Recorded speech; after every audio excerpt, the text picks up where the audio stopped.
rentals. Now, there's a lot of Airbnbs that are not doing so hot right now, despite having higher rents and no long-term tenant issues. But here's the things that a lot of people are not talking about. The first one is we're headed for a recession, if we're not already in it. And one of the first things that people cut is their travel, which is like their discretionary spending. If people are not making bookings, you are not making money. Number two, due to COVID, more people were staying local. And now that we can actually travel freely again, people may choose to go elsewhere. They may not stay within their home country. I know I had been itching to get back to Mexico. Number three, the most volatile housing stock is vacation rentals. In a downturn, those are the things that people sell first. And because those are the first things to go and more properties typically come on the market during that time, you have more inventory that pushes prices down. And then people will say, well, Orlando, what are you talking about? The good thing about it is that I'm a short-term rental. I'm not a hotel. What? You do know the reason why people choose Airbnbs. They are choosing Airbnbs over hotels, right? So you are in the same industry. You know that, right? And when the economy goes down, guys, let me tell you this. As a lender myself, everybody X's out business. Everyone says, we're going to stop. We're going to stop. Okay, that's enough. I'm done.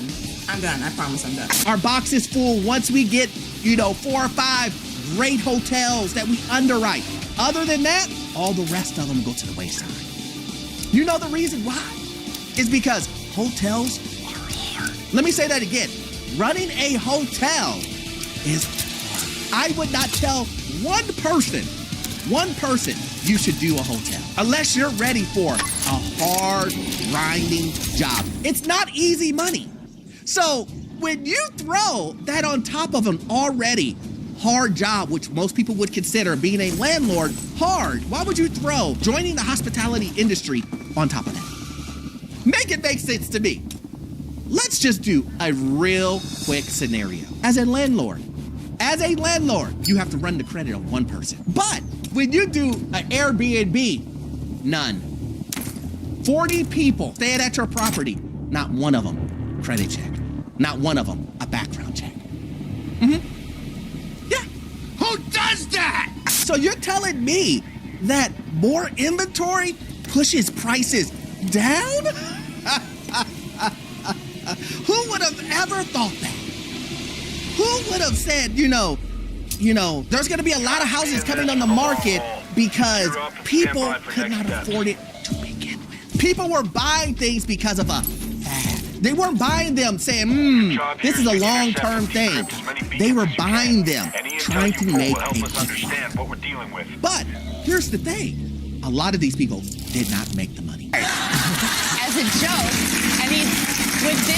See, I've shown you on Airbnb. The first clip I showed you was an individual who's losing money every month, even though she has the property filled up every single weekend. Every single weekend she has it filled up, and she's still losing $2,000. Make the math. Hold on to it while I Show me how that's a great thing. Then I showed you a host at the very beginning complaining about the new laws. The laws that cities are now making to say, look, if you're gonna act as a hotel, you're gonna pay taxes as a hotel. If you want to go into these neighborhoods, you're gonna now have to register. We just can't allow the whole city to turn into Airbnbs. But you know what? Let me show you this. There are multiple video evidence, social media evidence. Let's see what some individuals are doing, dealing with the city's strict laws.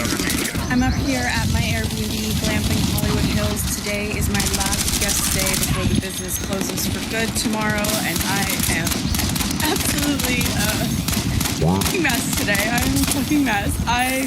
If you've been following me for a while, you know that 3 years ago I built this property up here in gorgeous Hollywood, California, and I poured my heart and soul into it. I got a massive SBA loan because I was an Airbnb host in the pandemic and was affected.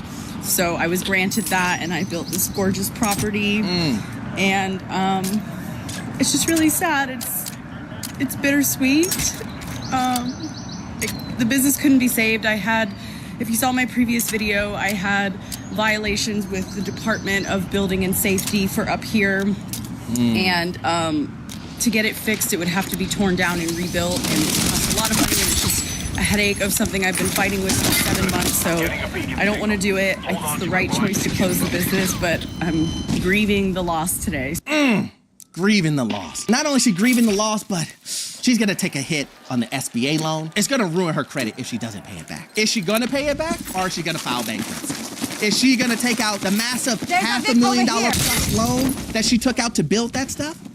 Is she gonna continue paying on that while there's nothing there? Because SBA wants their money. I'm telling you, SBA wants their money. If you default on this is the worst type of loan to default on. A government. You won't be able to get anything You gotta go secure the objective. when it comes to government funding if you default on this. But let's just break this down. When she built the property as code residential. Good hustle. When she built the property, she built it underneath residential code. But guess what? The city said this. Now, I know this is going to surprise you guys. The city said, if you're going to have multiple people going into basically a hotel, hundreds and hundreds of people going into that area, it can no longer be residentially coded. Now, you have to make a decision. You can leave it as a residential, but you're not going to live there because you need that money to pay the loan. So you living there isn't going to work. You can sell the property, but there's probably going to be some issues with that. See, this is what I'm saying, guys. At the end of the day, look, I'm giving you guys examples. It's murky water. When you're trying to make so much money as a hotel, something that is a commercial property, but you want to do it in residential areas. This is where the city has all the power, and you have none. The city can say, we don't want that here. Zoning permits that. You have to.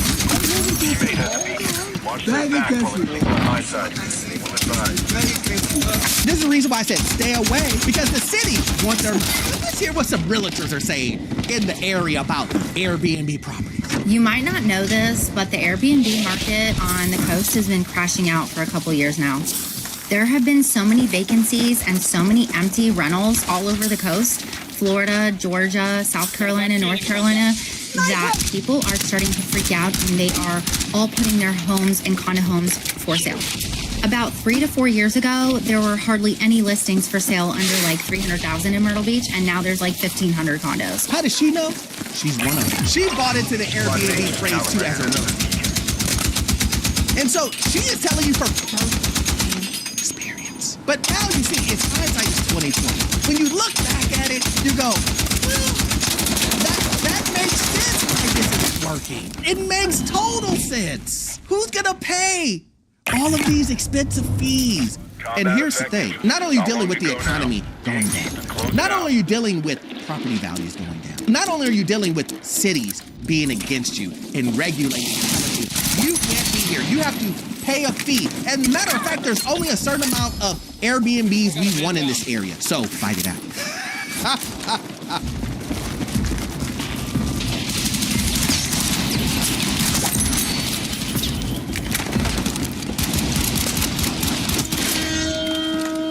So my question is why wouldn't you just go to a hotel? It's easier. It's cheaper. You don't have to worry about jumping up fees. You can have your room cleaned multiple times. Every time you leave, they will clean. But you can't get that. Not only does Airbnb charge you as if they're having housekeeping coming in and changing everything that day. That's how much they're charging. But the nights are even cheaper. Airbnbs now are $600 a night. Huh? $600 a night? All right, that was a bang-up job. Get prepped But for a you don't mission. believe it. I paid $1,800 for an Airbnb for it not to be as I expected. Bro, I got there and there are short hairs, long hairs, curly hairs all over the bed. There are pin stains. There's literally sharp stains all over the bed. I had messaged the people 2 days before to tell them if I can get checked in early because I need to be checked out at 11 at my other place. And they said, oh, we'll let you know. There's no way to know because the other people, right? Okay, cool. You had enough time. Yet you still chose not to clean the room. Like, make it make sense. It's so crazy. Like, Austin, Texas Airbnb hosts, get your shit together, okay? Not to mention that it was hotter inside than it was outside. This is why Airbnb hosts are now fleeing the scene. This is the reason why now you don't hear many people talking about Airbnb. It's quiet. You remember you used to go onto YouTube and it'd be like, Airbnb. Learn how to be a host. Make $1 million from being this. I made $3 million in just 6 months as a 20-year-old female entrepreneur, and you can too. Now the play is on. These Airbnb gurus, where are they at now? Oh, most of them sold your property. Because again, it's all because of all of the things that I've listed already, guys. And listen, I get it. As a business person, you have to do what you have to do. If you have to cut your losses, great. But this is what I'm trying to say. I want you guys to learn from these people's mistakes and do the research. That's the key. Do the research. Understand before you make one of the biggest purchases of your life. Because that's what this would be. And putting yourself at risk. Make sure you have everything together. Make sure your credit's together. Make sure that you have an emergency savings account. Why are you guys purchasing Airbnbs and you don't even have an emergency savings account? Make it make sense to me. Yeah, that's corny. You're purchasing the Airbnb and using hard money. Credit is a 500. God damn! Why is your credit 500? Because I don't pay anybody back. So why are you taking out a $250,000 loan? Make it make sense. Come on, man! But listen, guys. These hosts, they're mad at the cities. They're mad at everybody. They're mad at you, the customers. How dare you not come to my Airbnb? How dare the city put rules and regulations on us? Wait, what? So the cities decided that they didn't feel like they were fucking over struggling working class people enough, so they decided that they were going to take away one of the tools that we have, which is Airbnb, to make money. Now, if you live in the city and you use Airbnb, you probably share the sentiment that it's not that we love doing it. I don't think anybody likes continually having strangers in their apartment. But most of us who use it do it because it was helping us bring in extra income in an increasingly unaffordable city, in an increasingly unaffordable country. They don't come in here with, well, you live in New York, why don't you move? First of all, moving costs money. Second of all, it's expensive and apartments are out of control all over the country if you haven't noticed. So I made a video about it when the decision first came out about a month ago when my eyebrows were still white. We're already desperate. We already don't have any money. We're already struggling just to live. But no, the one little thing that we had to try to take the edge off a little bit of this fucking late stage capitalist hellhole, you guys take away. So this is that. You hear? She said the city should have just let it run rampant. The city should have just said, you know what? I understand that I had someone that next door looked a little shady. They were playing, loud music. It makes your kids and you feel unsafe. But listen, I'm making a lot of money. I know. The city just cited me the other day for loud music and the people there were unruly. I understand that. All of that. They woke you up at 3 in the morning. It's part of my business, man. Sorry. They can tell you it's okay. It's okay for your property value to drop and your kids living right there. Because I know. Someone's in the back right now trying to tell me, Orlando, you should be okay having 40 people as your next door neighbor. What? That's what I should be happy with. I should be happy that every morning I go outside to check my mail, or every afternoon I go out and check my mail, it's a new person there. And that's what she wants you to be happy about. And they're upset about that. See, this is what I'm talking about. On one hand, you don't do your research. On the other hand, you get mad when the city shuts down you making money. But if you would have done your research, you wouldn't have been in this situation to begin with. Fact. Let's hear from one last person. Let's see what they are saying is happening to Airbnb. We seeing the downfall of Airbnb?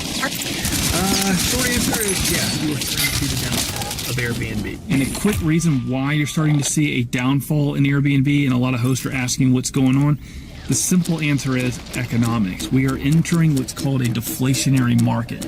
Most families don't have as much discretionary income.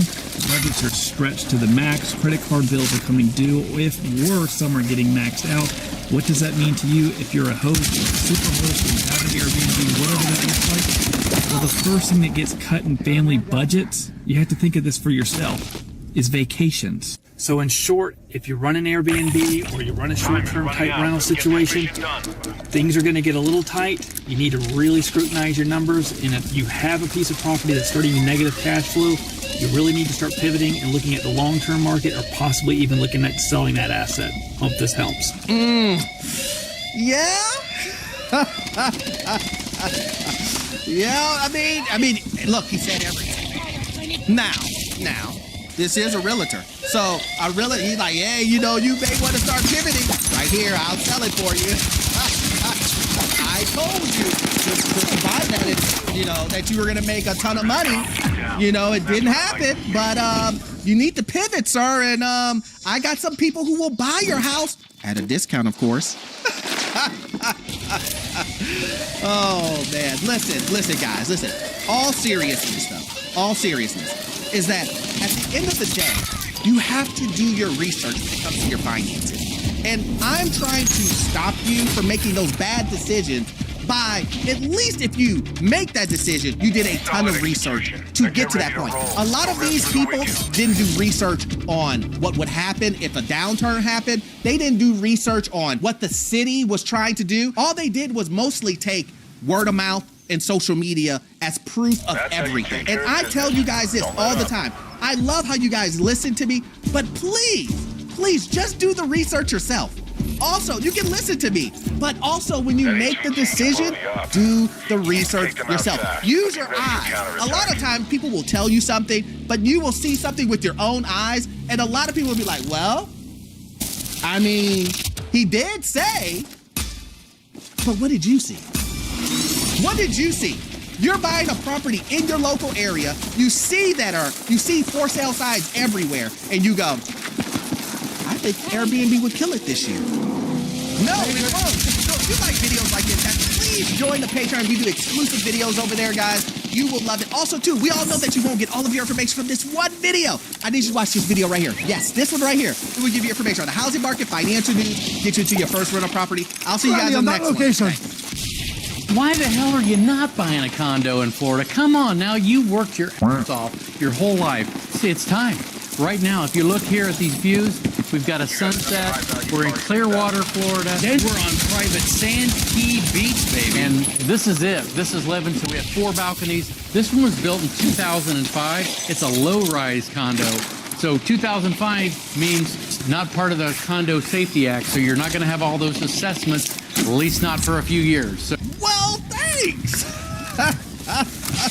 I didn't want those pesky special assessments to pop up on me in 1 year. A few years I could deal with. Imagine going into buying a condo and a real estate agent telling you, you won't have to deal with $100,000, $200,000 in special assessments until a couple of years or 2 years from now. Huh? Listen, that is comical. My name is Orlando. Welcome to the channel, guys. Make sure you hit the like and subscribe button. It really does help out the channel, guys. Also, I have a newsletter, and it's completely free. How can you beat that? You can't beat that. Also, too, if you need any type of financing that deals with investment properties or commercial properties, I am your guy, been living for almost 20 years, and I can assist you with that. That information is in the pinned comment and the description, guys. Well, if you haven't been living underneath the rocks, we all know that the Florida housing market, especially the condo market in Florida, it's cooked. It was cooked previously, guys. It was on fire. This is fine. I'm okay with the events that are unfolding currently. Then what happened? Your governor. Yeah, your governor. DeSantis. Ron DeSantis came in and said, we're going to pass a law. Not only are we going to pass a law to kick the can down the road, we're going to pass a law so we don't destroy our housing market, at least not in the next 2 years. But guess what? The bill is going to come to you. And it's legal. Nobody can do anything about it. Excellent. We're going to talk about it, guys. You need to watch this video fully. I'm telling you, this is ridiculous. I want you to see the law that was just passed. A law that was just Are we on passed that to position? kick the can down the road so that you can be responsible for special assessment. Yes, you. Wow, bro. That's crazy. Today, Governor Ron DeSantis signed House Bill 913. That bill tightens restrictions and inspections for many condo owners in Florida. And this is the conversation that pushed some concerns. Miles away, recovery from the 2021 Surfside condo collapse continues. 98 people were killed. Pieces of that tragedy were built from years of outdated needs. Right now, we're going to put our John Hancock on both of these bills. Governor Ron DeSantis signing House Bill 913. It's a stopgap for condo owners across Florida. It's tough out there, and the hurricanes just multiplied the problems, so it's a real problem. Senator Nick DeSigley. Residents across our state saying we need relief. We have to make hard decisions. We're going to foreclose on our condo. We're going to have to move out of the state of Florida. Keeping folks here and keeping them safe is a multi-step approach, starting with transparency. To extend the reserve study requirement. That includes financial breaks for a 1-year extension that gives relief from sudden fees. Also, And holds condo board members and community association managers accountable, but without penalizing our unit owners. It requires condos to report information about their association to the department. a much stronger foundation. Together, we can uphold these priorities voiced by the condo owners while also balancing their well-being and keeping them safe. Built with a collection of concerns. Now that news coverage is deceiving because it makes it sound like it's just rose petals and rainbows. It is a gift from the government, from Florida State Governor Ron DeSantis. He gave you guys a ribeye steak, a filet mignon. He gave you guys what the state eated. Now I'm the target. Once you kill them now, you're My mind works. You know, I'm just doing that. First of all, let me just lay out just a simple outline of what this bill does. What this new law does. It delays inspections. It allows HOAs to pause reserve contributions. Now make that make sense to me. And then it allows them to use credit, debt, to fund the major repairs. The reason why this is such a rosy colored scenario for the state is the state is the one who made the original law. They come in as Superman and go, we're gonna go ahead and give you guys a line. When they made the law originally. But here's the thing. The repairs still need to be done. So while the story itself is rosy colored only for sellers. Only for sellers. And it only kicks the can down the road for them. If an HOA already has these magical powers, can kick you out, can do this, can do that. Now they can use credit cards to fund the repairs. They're going to charge you the interest. Not only are they going to go to a bank or some other place and get charged interest on it, they're still going to charge you, the seller. Do you understand what I'm saying?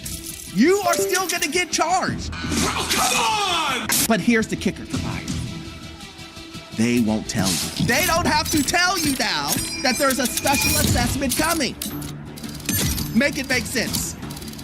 The rule itself allows them to kick the can down the road once they get an inspection. 2 years. So if you buy a condo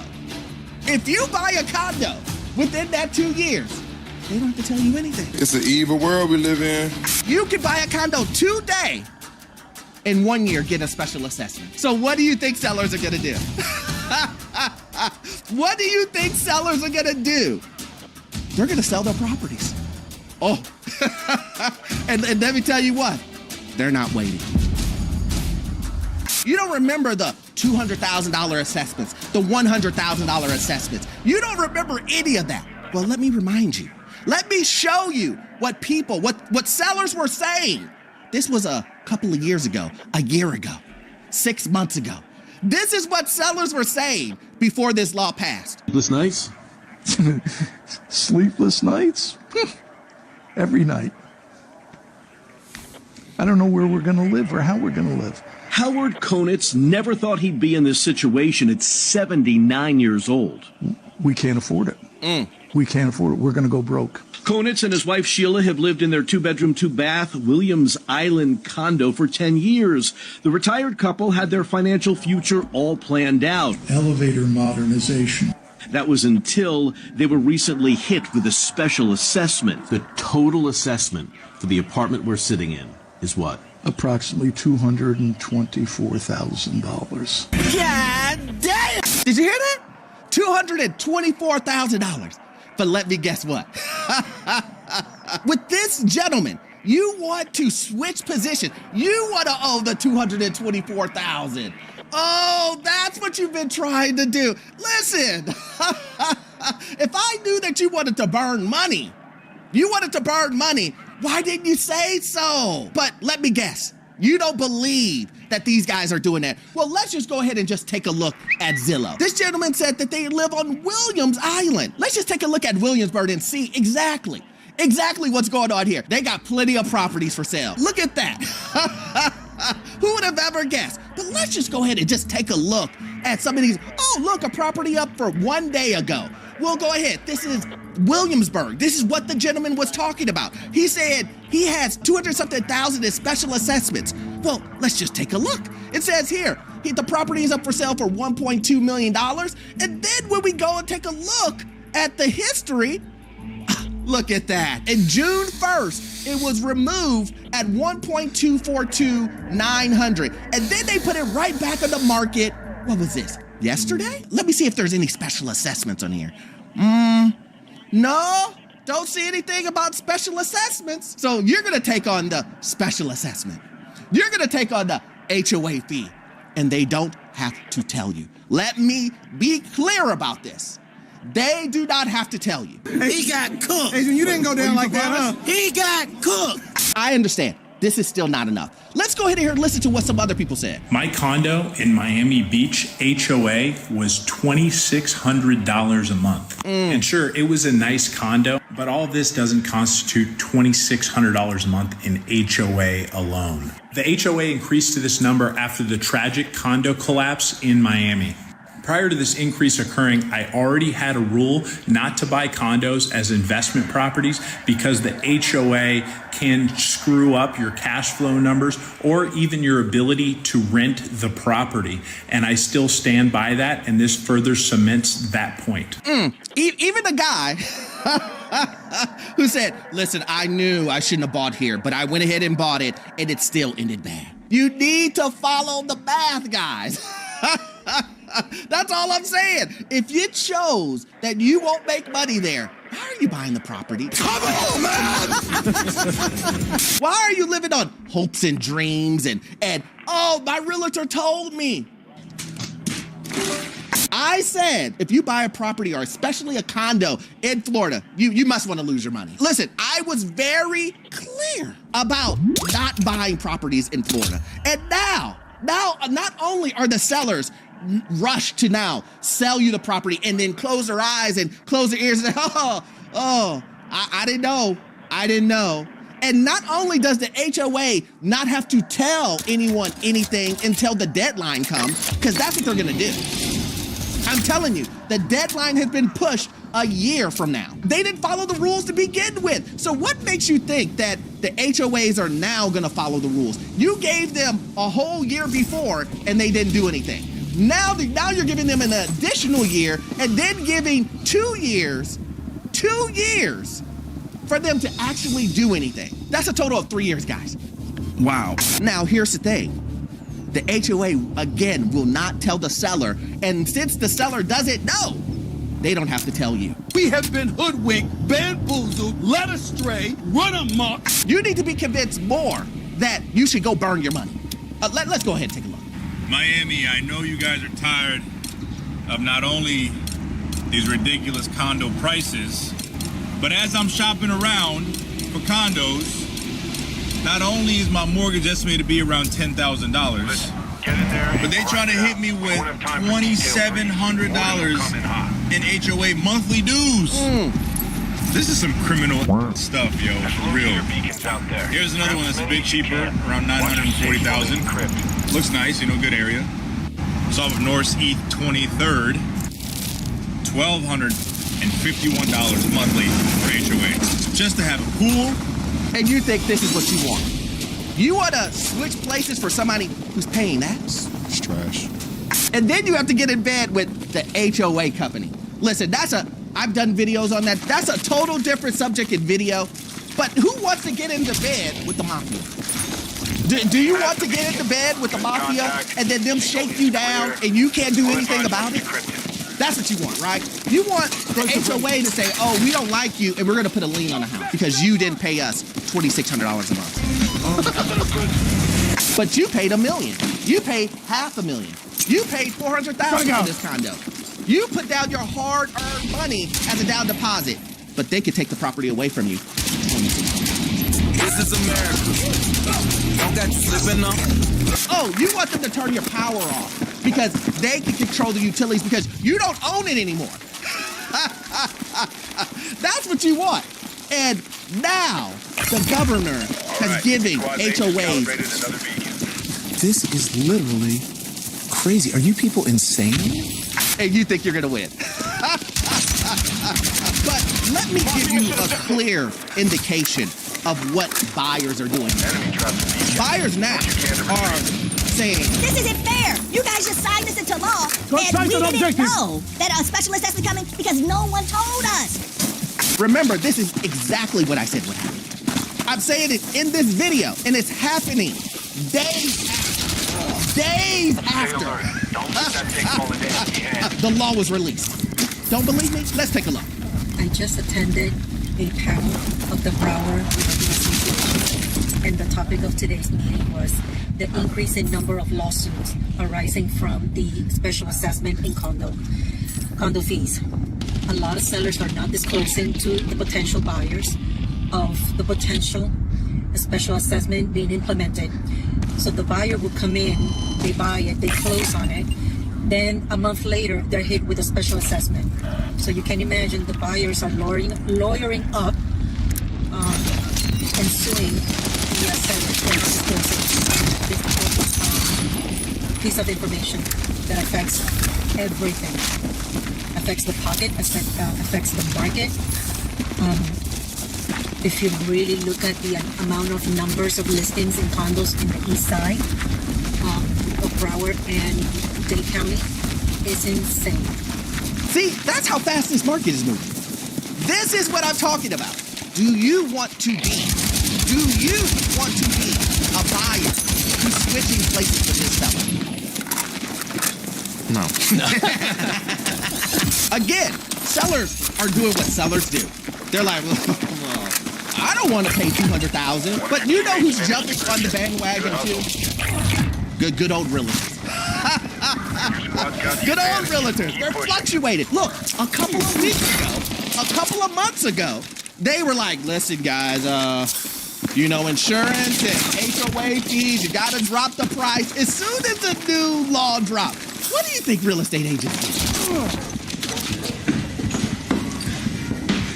Well, look who decided to show. What do you think real estate agents flooded the market with? Info. They came back and said, listen, it's a good time to buy a condo. Don't believe me? Let's watch. One of my clients almost gave up on buying a condo in South Florida. She'd heard all the horror stories, soaring HOAs, impossible insurance, scary inspection laws. She told me it just feels like a bad time. But instead of walking away, we dug in. The building she loved had just completed its structural integrity study thanks to that new Florida law. For the first time, we could see the reserve budget, the inspection report, and know exactly what we were stepping into. And because some sellers are nervous about those upcoming requirements, we negotiated 7% off the list price. Same unit, lower price, because we asked the right questions and did the homework. So no, it's not a bad time to buy. It's only bad if you buy blind. Look for a building with solid reserves, completed reports, and open books. That's how you find a smart deal while others hesitate. Oh my, wow, who would have thought of that? Damn, dude, that's tight. Yeah, I like that. A condo association, an HOA who has open books, not hiding anything, right? And guaranteeing me that I won't have to pay special assessments. That doesn't exist. Knocking down a condo down by 7%. Negotiated 7% discount. But what about the $100,000 fee that I'm going to get? The 7% knocks that off? Right side. It doesn't. You see how real estate agents, look, I'm telling you, as soon as the law dropped, they were on it.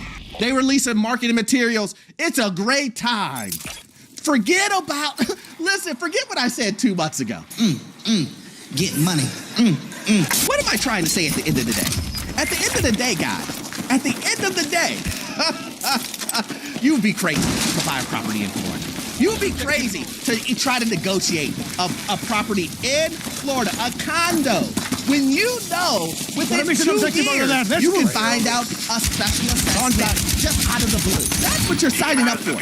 You're signing up for a surprise expense that you don't even know is going to be coming in the next 1 to 3 years. Heads up. And sue and pay for a lawyer, and then you might end up losing it because it's law. Did the seller break the law? Did the seller do anything? The law says the seller doesn't have to tell you. Yes. Do they have to tell you material defects? But do they have to tell you something that they supposedly, something that they don't know? Or do they have to go dig with the HOA to find out things? They don't. And since the inspections have been pushed a whole year from now, the HOA doesn't know what the HOA doesn't know. And neither do you. But you just bought a property that possibly can get $200,000 or more in fees. And you're on the hook. Not the seller who just sold it to you a month ago, but you. So anyway, guys, please do your research. The point of me making this video, I love making videos like this because to me, it just blows my mind. And anybody who will sit here and listen to me talk about real estate, talk about the economy, listen, I love talking about this stuff. But anyway, make sure you do your research, guys. Listen, I'm telling you, I wouldn't touch a property, a condo in Florida with a 10-foot pole. But again, you do what you got to do. Make sure you look out for you and your family. But if you love content like this, please join my Patreon. I do exclusive videos over there, and you will love it. And as always, you won't get all of your information from this one video. I need you to watch this video right here. Yes, this one. It will give you information on the housing market, financial news, and get you into your first rental property. I'll see you on the next one. Thanks. Oh, man. I see this one, and I've dealt with this one quite a bit, where you have a homeowner who's trying to sell their house at the same price as a fully remodeled house or as the new builds. And you know, here in this Las Vegas market, we have plenty of both. We have plenty of real estate investors fixing and flipping, and we also have plenty of new builds. So when I'm dealing with a homeowner who's trying to sell their house, you can tell all of their cabinets, all of their flooring, all of their countertops are from 2000 and it's dated. Plenty? Did I hear that right? Plenty would mean that you have more houses that are selling. There are plenty of houses on the market. That's brand new because I remember when inventory was the talk of the town.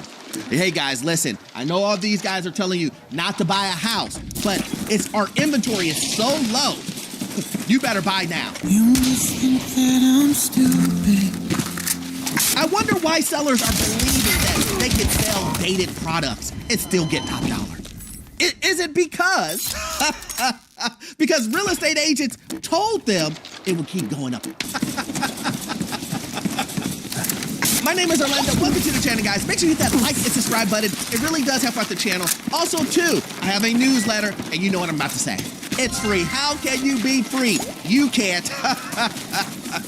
And then, guys, listen, if you need any type of financing that deals with commercial properties or investment properties, I am your guy. I've been a lender for almost 20 years, and I can assist you with that. That information is in the pinned comment in the description, guys. Listen, we all know that I have said multiple times that watch out for Las Vegas, watch out for Florida. These two types of areas are really big indicators of what possibly could happen nationwide. One, because Las Vegas is a huge tourism. It also has a lot of condos and whatnot to uphold that tourism because a lot of people love, believe it or not, right now is red hot. It's white hot. You throw a property out there, it sells before it even hits the ground.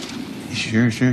Las Vegas flooded with homes nobody wants to buy. I thought that everybody wanted to buy homes in Vegas. That's what everybody was telling me. Inventory is just gonna keep shrinking and shrinking and shrinking. And you know what? Interest rates, forget interest rates. Who cares about interest rates? That's not gonna stop people. Who cares about price? Did you know that most people love overpaying? That's what real estate agents would tell you. They love overpaying. Wow. Because they know it will continue to go up.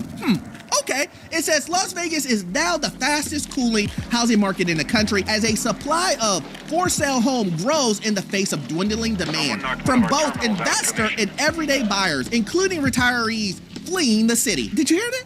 Fleeing the city. Something ain't right. And then it goes on to say, home sales in the city were down 10.2% in July compared to a year earlier, according to recent Redfin, while inventory is up a whopping 44.8%, the largest increase of any U.S. metropolitan area analyzed by real estate brokers. Now, listen, I know what you're going to say. Mark, I can hear you in the background. You're saying it's seasonal. This is seasonal. Hey, guys, listen. Tourism is down because of the season. Also, too, housing is up because it's seasonal. These tariffs, seasonal. Yeah, the economy, that the recession we're going through, seasonal. Price increases in Vegas, let it be the food, entertainment, seasonal. What the hell's going on over here? I always say the same thing. If that is the case, when you go out with your own eyes, and you live in Vegas, or you are going to buy a house in Vegas, are things more expensive to you? We're not talking about what everyone else thinks, not what I think, not what a real estate agent thinks. When you go out and you go shopping, when you go try to buy a home, when you fill up your gas tank, when you pay for your utilities, when you try to go buy a new car, is it more expensive? I'll wait. Even though you see these things continue to go up and up and up, you guys are gonna watch television. You guys are gonna let a real estate agent tell you this time, right now, is the best time to buy, right now. I don't care about interest rates. I don't care if the price is gonna be. All I care about, which is what the real estate agent is gonna say, is commission. That's what they care about. Don't be a fool! So everybody's talking about how this real estate crash is supposed to happen. In the last 5 years, nothing has happened yet. And I still don't think it's coming. But he's been in it for the last 22 years since he was 18. He's 40. Thanks. So you tell me why you think that it's not coming. Well, I think the one thing in real estate that's consistent is appreciation. Over the last 5 years since COVID, Las Vegas Valley's appreciated almost 45%. A home that you used to be able to buy for $500,000 is now $800, $850, somewhere in that ballpark, depending upon the neighborhood. Look, 45%. These are his numbers, right? 45%. A property that went from $500,000 to $850,000. You survive that? Awkward. So awkward. This man is telling you it went up 45%. And my guess is he's going to tell you it's going to keep going up. Do you think this is going to keep up? 45% is what he just said. And he's trying to tell you, you need to buy now. Garbage. All right. Why would you buy at something that went up 45%? And they're telling you, guess what? It's going to continue to go up. There's not going to be any drop in price. Make it make sense to me, guys. This is a video that was released today for me releasing this video. It's brand new. In this market, this is what some real estate agents are telling you. They're telling you, ignore everything that you see. Ignore it. Because I'm telling you right now, you need to buy. But let me not put words in their mouth. Let me go ahead and let Justin and Jessica. Vegas, even in the last 2 years, is still really appreciated at about a 6% increase. A steady market or a healthy market is 4 to 6% every year. So I get the question all the time. People are like, when should I have bought my house? Or when should I buy a house? My answer is always, you should have bought 5 years ago. And what that means is not just necessarily 5 years ago today, but if you ask me in 5 years, I'm going to tell you the same thing, because values are going to continue going up. Homes are going to continue getting more expensive, and your ability to buy something is going to dwindle as that continues to happen. So I think making the move today and buying something is the right thing to do. So all you out there waiting for a crash to happen, I don't think it's coming. The best time to buy is now and not later, and have buyer's remorse, where we hear it all the time from people. I should have bought 5 years ago. Yeah, you should have. Don't have the same regret 5 years from now. What about the people who bought 5 years ago and lost that? What about those people? You guys are playing this Monopoly game where you buy a home hoping that it will jump up 45% or 35% or 25% because that's the only way you can afford the home. Doesn't that sound like gambling to you?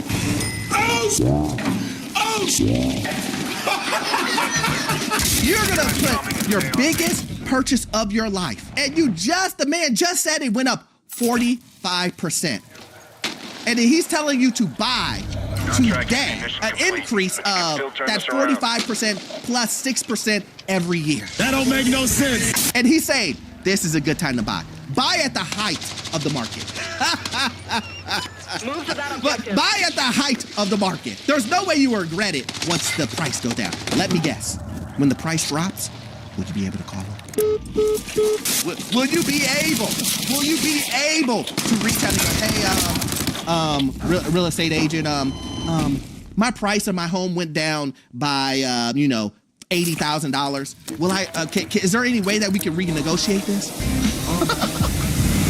Let me tell you, you won't, because you can't refinance the price.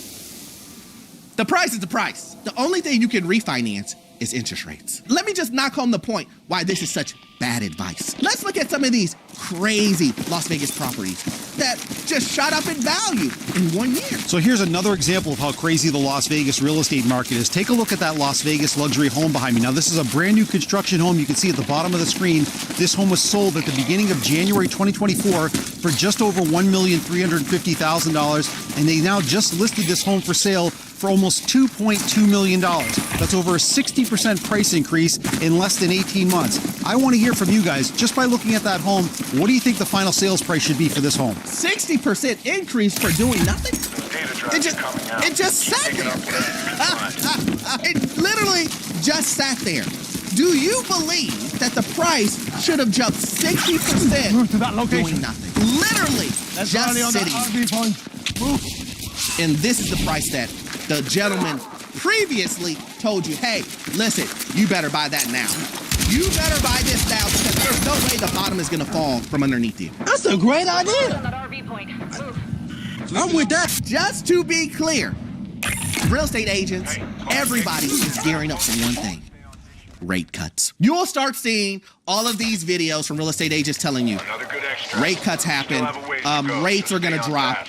We're hoping that mortgage, even though the rate cuts don't directly affect mortgages, everybody, all the real estate agents are going to be like, look, there is a rate cut coming, and the rate cut hopefully will reflect lower mortgage rates.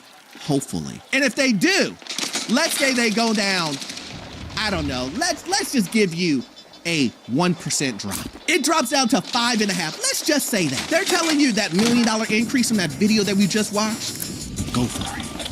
Because you can now afford it because it's 5.5%. It sounds like what would happen if you went to a car dealer. And the car dealer was like, you want $300 payments, don't you? We can make it happen. You're going to be paying on this car for the next 50 years. But we're going to make it happen for you. Let me just go to the back and speak to my manager, and we'll try to figure some things out. You leave with a $300 payment, but you're paying $400,000 for a Camry, a Toyota, a 2000. And you're like, whew, got a great deal. Did you? They want you to purchase an overpriced home, but they want to finance it, quote unquote, to make it affordable. And I'm here to tell you that some people will fall for this, guys. But let me tell you this. When you buy that house at the increased value, you know what's also going to increase? Taxes and insurance. You've been bamboozled. So that 5.5% that you thought that you were getting, well, it's going to get crushed because insurance and taxes are high. And I know someone's going to say, Orlando, agents are really, I can't see an agent doing that. I can't see an agent saying, hey, you may want to buy these overpriced homes because once interest rates hit, well, let's go ahead and watch. Supply and demand, it's what drives any market. And right now we're seeing a little bit of panic going on in Las Vegas. You're seeing the inventory rising and, you know, sellers thinking that they missed the market, which they have. And then you've got buyers who are spooked by the market, spooked by high rates, spooked by war, spooked by tariffs, spooked by toxic recession, spooked by, God, just tons of stuff going on. There's just a lot of indecision. Buyers that are out there on the market right now are looking for deals. I'm telling you, right now in Las Vegas, it's a really good time to buy a home. For all the buyers who are waiting for rates to come down, that supply and demand that we just talked about, when the rates come down, with only a little bit over 6,000 homes on the market, single-family residences, it's not going to take a lot for those to disappear. And this market will turn, and those deals will be gone because sellers will not have to make deals happen because they're going to get 20 offers on every property the way that we've always remembered. He's saying, listen, buyers right now, they have a lot of things hitting them, and they're scared. And it kind of sounds like he's saying that you shouldn't be scared. And when I say scared, I don't really mean scared. I mean cautious. I mean that you should be looking at how much money you have. You should be looking at how stable your job is. You should be looking at the research of your local area to make sure to see if you're getting a good deal or not. And then after he says those things, that, you know what? They're scared. He's saying you shouldn't. You should buy right now. Because let me tell you what. There won't be anything left once interest rates adjust. Because these sellers will be able to sell to anybody. So you better get in before that happens again. Here's my thing. Why do you want to be in that? If the way it is that I have to be pressured, I have to be a future teller to know I'm overpaying 60-70%. They increased it in 1 year by 60%. Damn. If I buy this home will have to go up higher than 60% for me to make money. So for me to make money on this home, it has to go higher than that elevated purchase price. Why would you want to be in a scenario where you have to make that decision in a crunch? I'm telling you right now, most people do not make good decisions when their back is against the wall. That's what this is. You're thinking to yourself, okay, I gotta make sure that I make enough money. I gotta make sure I don't lose my job. I also have to make sure that taxes and insurance need to go up. Well, they get to go up. Well, Vegas is now having low tourism. Sounds like a lot, right? And you have to make all of this decision before rate cuts happen. It sounds like a scam, right? It sounds like someone is trying to get over it. And here's my thing. If you feel that, trust yourself. Trust yourself. Say, you know what? I think I need to sit this one out. Because that's what I'm telling everybody on my side. Sit it out. We're getting to the end of the year, and there just seems to be a lot of coincidence happening. We're getting closer to the end of the year. Everybody's pushing. All of a sudden, rate cuts are coming before the end of the year. But we also have an economy downturn happening. We also have the holiday season coming up, and we know how that happens. And they all want you to purchase a house before the end of the year. Aim for their fucking hand. At the end of the day, my whole purpose of making this video is to cut through all of the noise. A lot of these real estate agents, a lot of people in general, let it be the media or anyone else, is telling you, don't trust your eyes. Don't believe what you see going on. Believe what we're telling you. And if, as a real estate expert, I'm talking about the real estate agent, is telling you, I'm a real estate expert. I'm telling you, you need to buy now. I just need you, let's put on the thinking cap. Let's look at everything that's going around in your world. Let's look at that. And let's make a decision to go, you know what? I think it's better just to sit and wait. I think it's better to jump into this cautiously. I think it's better to do my research rather than just trusting everyone, especially real estate agents, whose whole job is to make a commission. That's all I'm saying. That's all I'm saying, guys. But anyway, if you love content like this, guys, then please join the Patreon. I do exclusive videos over there. And then also, too, you won't get all of your information from this one video. I need you to watch this video over here. Yes, this one right here. It will give you information on the housing market, financial news, and get you to your first rental property. That we provide for you. On a daily basis, I am dealing with destruction of property in some way, shape, or form. Why am I finding pillows with the zipper broken? What the f are you doing with the pillow, Susan? You guys hear it? Airbnb hosts, they're mad. They're fed up. They're saying, you guys want to go to hotels? You guys want to push us to the side? Well, you know what? We're going to go online and we're going to complain about you guys. We're going to tell how messy you guys are, how you guys don't use towels the right way, how you take towels, how you break zippers off of pillowcases. Nobody told these Airbnb hosts that they're hotels. Awkward. So awkward. They didn't do the research. They didn't understand that, you know what? Look, this is basically hospitality. I'm basically running a private hotel. They didn't know that. So now what we're seeing is a flood of Airbnb hosts and properties are coming up for sale. Boy, here we go. They're saying, listen, we're getting out of the business. This is too much. You guys are disgusting. What? See how the blame got shifted? Not on them. No blame for the Airbnb host that bought arbitrage. No blame for the Airbnb host that didn't do the research. No Airbnb host blame for buying overpriced properties. But listen, we're gonna get there, guys. My name is Orlando. Welcome to the channel, guys. Make sure you hit the like and subscribe button. It really does help out the channel. Guys, listen to, I also have a newsletter. You guys know, it's free.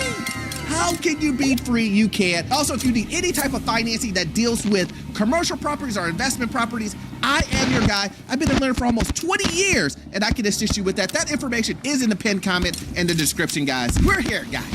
Today, Airbnb hosts, they're not really feeling it. They're saying it's not as profitable as they thought it would be. A lot of hosts are saying, what are we gonna do? Property taxes are going up. The value of the property is going down. And worst of all, I'm not getting any bookings. Well, this is what normally happens in a down economy. See, I understand the Airbnb hosts didn't look at this. They thought that the prices of their properties, they thought charging everybody exorbitant cleaning fees, they thought that the money raining from the sky, as they would put it, was never going to stop. Boy, you crazy. I've done videos on this, so this isn't a surprise. I said, listen, guys, listen. This isn't gonna work. I know you guys think that running an Airbnb is like running regular real estate or like renting out a unit, and it's more profitable. I know. These guys told you to run the play. There's been tons and tons on TikTok, YouTube. You can go over and over. There's tons of people pushing, making $30,000 a month on Airbnb, making $10,000, $20,000. Damn! They told you guys that, right? All you have to do is XYZ, and guess what? Guess what? What if I told you any money? You son of a bitch! I'm in! That's right. You can make $30,000 a month with zero money into it. And guess what? You don't even have to know anything. All you have to do is, out of that $30,000, have someone automate it for you. Have it automated. But let me guess, you don't believe it. Let's go ahead and watch. I lose $25,000 a year on this Nashville Airbnb, and I'm going to walk through the process with you. I'm not a real estate guy. This is probably not a great financial investment, but that's okay. We're learning, so I'm going to kind of bring you guys along with the journey to possibly making my Airbnb profitable. I bought the home 2 years ago for $620,000 at a 6.99 interest rate. $2,000 loss in January, $600 profit in February, $1,500 loss in March, $700 loss in April, $2,000 loss in May. That's tough. $2,400 profit in June, and we are in July currently, and we have had 0 bookings. Probably on me, but that brings us to a $4,500 loss. I'm rounding, but kind of gives you guys the scope. So as it sits this current year, we have lost $26,906.99. That'll be our loss for the year. It's actually more, but boy math, so that's where we're at. Hopefully it'll be better. And the year previously, we had a total loss end of year of $22,466.86. So round up, we'll add the totals, but that's where we're at. I would say hang it up, my guy. Running an Airbnb isn't for you. Who's going to argue with me on that? I mean, the man is losing. The man is losing $45,000 in 2 years. Every year he's losing money. But let me guess. Somebody told you need to run. Someone told you, guess what? If you do Airbnb, all of your money problems will disappear. Sure. They said, all you got to do is follow the steps and hire me as a mentor for $20,000. Listen, I can't make this stuff up, guys. I can't. I'm not making it up. I know a lot of you guys in Orlando. This can't be true. This cannot be true. There's no one out there that's telling individuals you can make ridiculous money in Airbnb with no experience. This could be your first try. $10,000 for you. $20,000 for you. Oh, $30,000 for you. None of these guys didn't think, I'm running a hotel. There's going to be a lot of costs with this. Oh, people are going to ruin things inside of the unit. I need special insurance because what if someone damages the property and have regular insurance? I won't be able to claim anything because the insurance won't pay it. Oh, I didn't think about it. Also, I did think about if the economy goes down, what is the first thing that people will stop doing? Let's make this into a Orlando University quiz, guys. Let's go ahead and answer this class. If the economy is going down, what are some of the things that people will stop doing? A, travel. B, go to restaurants. C, stop booking Airbnbs. Or D, all of the above. All of the above. Listen, I'll wait. I will wait. What is the answer, do you guys think? If you said D, all of the above. You guys are learning. You guys are learning, and I'm very proud of you. I'm very proud of you because I was speaking to a student the other day, and he was telling me, Orlando, I think I want to buy a Hellcat on this time. Who does that? But that's another story.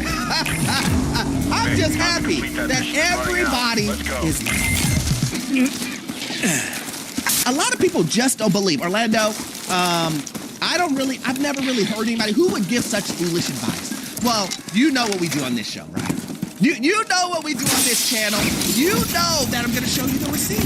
So let's go ahead and roll the list. You literally can make $10,000 a month off of 2 Airbnbs and quit your 9 to 5. I literally can happen if I could do it. $10,000 a month. Now, see, a lot of people will watch that and go, Orlando, I think you're being a little. Let's go. I mean, she said, you can own 2 and make $10,000. She's seen it happen. And I would say to you, well, I'm not really being hard on her. It's really the culture of this. It's this culture of telling you the most exception to the rule thing and then telling you that's possible forever. Come on, man! See, the $10,000 mark that she's talking about and quit your day job, you do that, you'll be in bankruptcy. See, what she's not telling you is, how are you going to get those Airbnbs? Oh, let me guess, you're going to take that from your savings account. But I thought you were living paycheck to paycheck. I thought you just had a hard time paying your credit card minimum. But you're going to try to do Airbnb arbitrage. No money down. Tons of liability. And not only that, the cities are after you. The cities are now saying, see, we're not making money off of you guys. You guys exploited a loophole in our, in our little system here. And, the hotels are paying us more in tax, and you're not. And, on top of that, too, you guys are having rowdy parties. You're destroying the neighborhoods, and people don't want to live here. And if people don't want to live in the cities or in the neighborhoods that we make tons of tax dollars on, we're all out. So what do you think they did? They said, we're only going to limit a certain amount of Airbnbs in this area. And Airbnb host said, what? You're telling us there's rules now? Friends at KIA. They can pay for that. Only if you guys would have saw my channel before you bought the Airbnb. Let's go ahead and listen to what another host says why they're getting out of business. After 6 months, I'm shutting down my Airbnb. And let me tell you why. Now, first off, I have to put a disclaimer. When we bought the property, we never intended to Airbnb the property. However, it was such a good deal, such a good steal, and the house was already an Airbnb that we decided to keep it as an Airbnb. Now let's get into why 6 months later, it's a hard no, hard pass for us. The first thing, people are dirty, okay? I never realized how dirty people are. And I hate to say it, it's been it's been a majority of our women guests. The men, spotless. Like, your occasional toothpaste was wasted in the sink. The women, dirty. Who raped? I cannot. So that's issue number one. The people are dirty. The second thing is there's a whole bunch of people who preach passive income. Y'all remember that big movement and they were saying that Airbnb was a waste? Absolutely not. There's nothing passive about owning an Airbnb. In fact, today after I work my big girl job from home, I got to go to the Airbnb, meet my boo over there, and we're going to clean up. Because we fired our cleaner, that's another story. Can't really afford another cleaner right now. Like, nothing passive about it. It's very much active. We're washing clothes every other day. Like, too much. So the non-passive income piece just doesn't work for our lifestyle. Like, I work a very high demanding job. He's in school getting his MBA and works a demanding job. So it's a hard no for us. Imagine that. Going from the fabulous 10, 20K that you can make a month to you can't even afford a cleaner. What the hell's going on over here? You can't even afford someone to come to the unit and clean. Does that sound like it's a luxury job? Does it sound like money falling from the sky? Does it sound like what she was describing? Passive. And here's the thing. I tell people all the time. So this isn't anything new for me, but I tell people all the time. I just did a video on my Patreon about is real estate even passive income? Is it?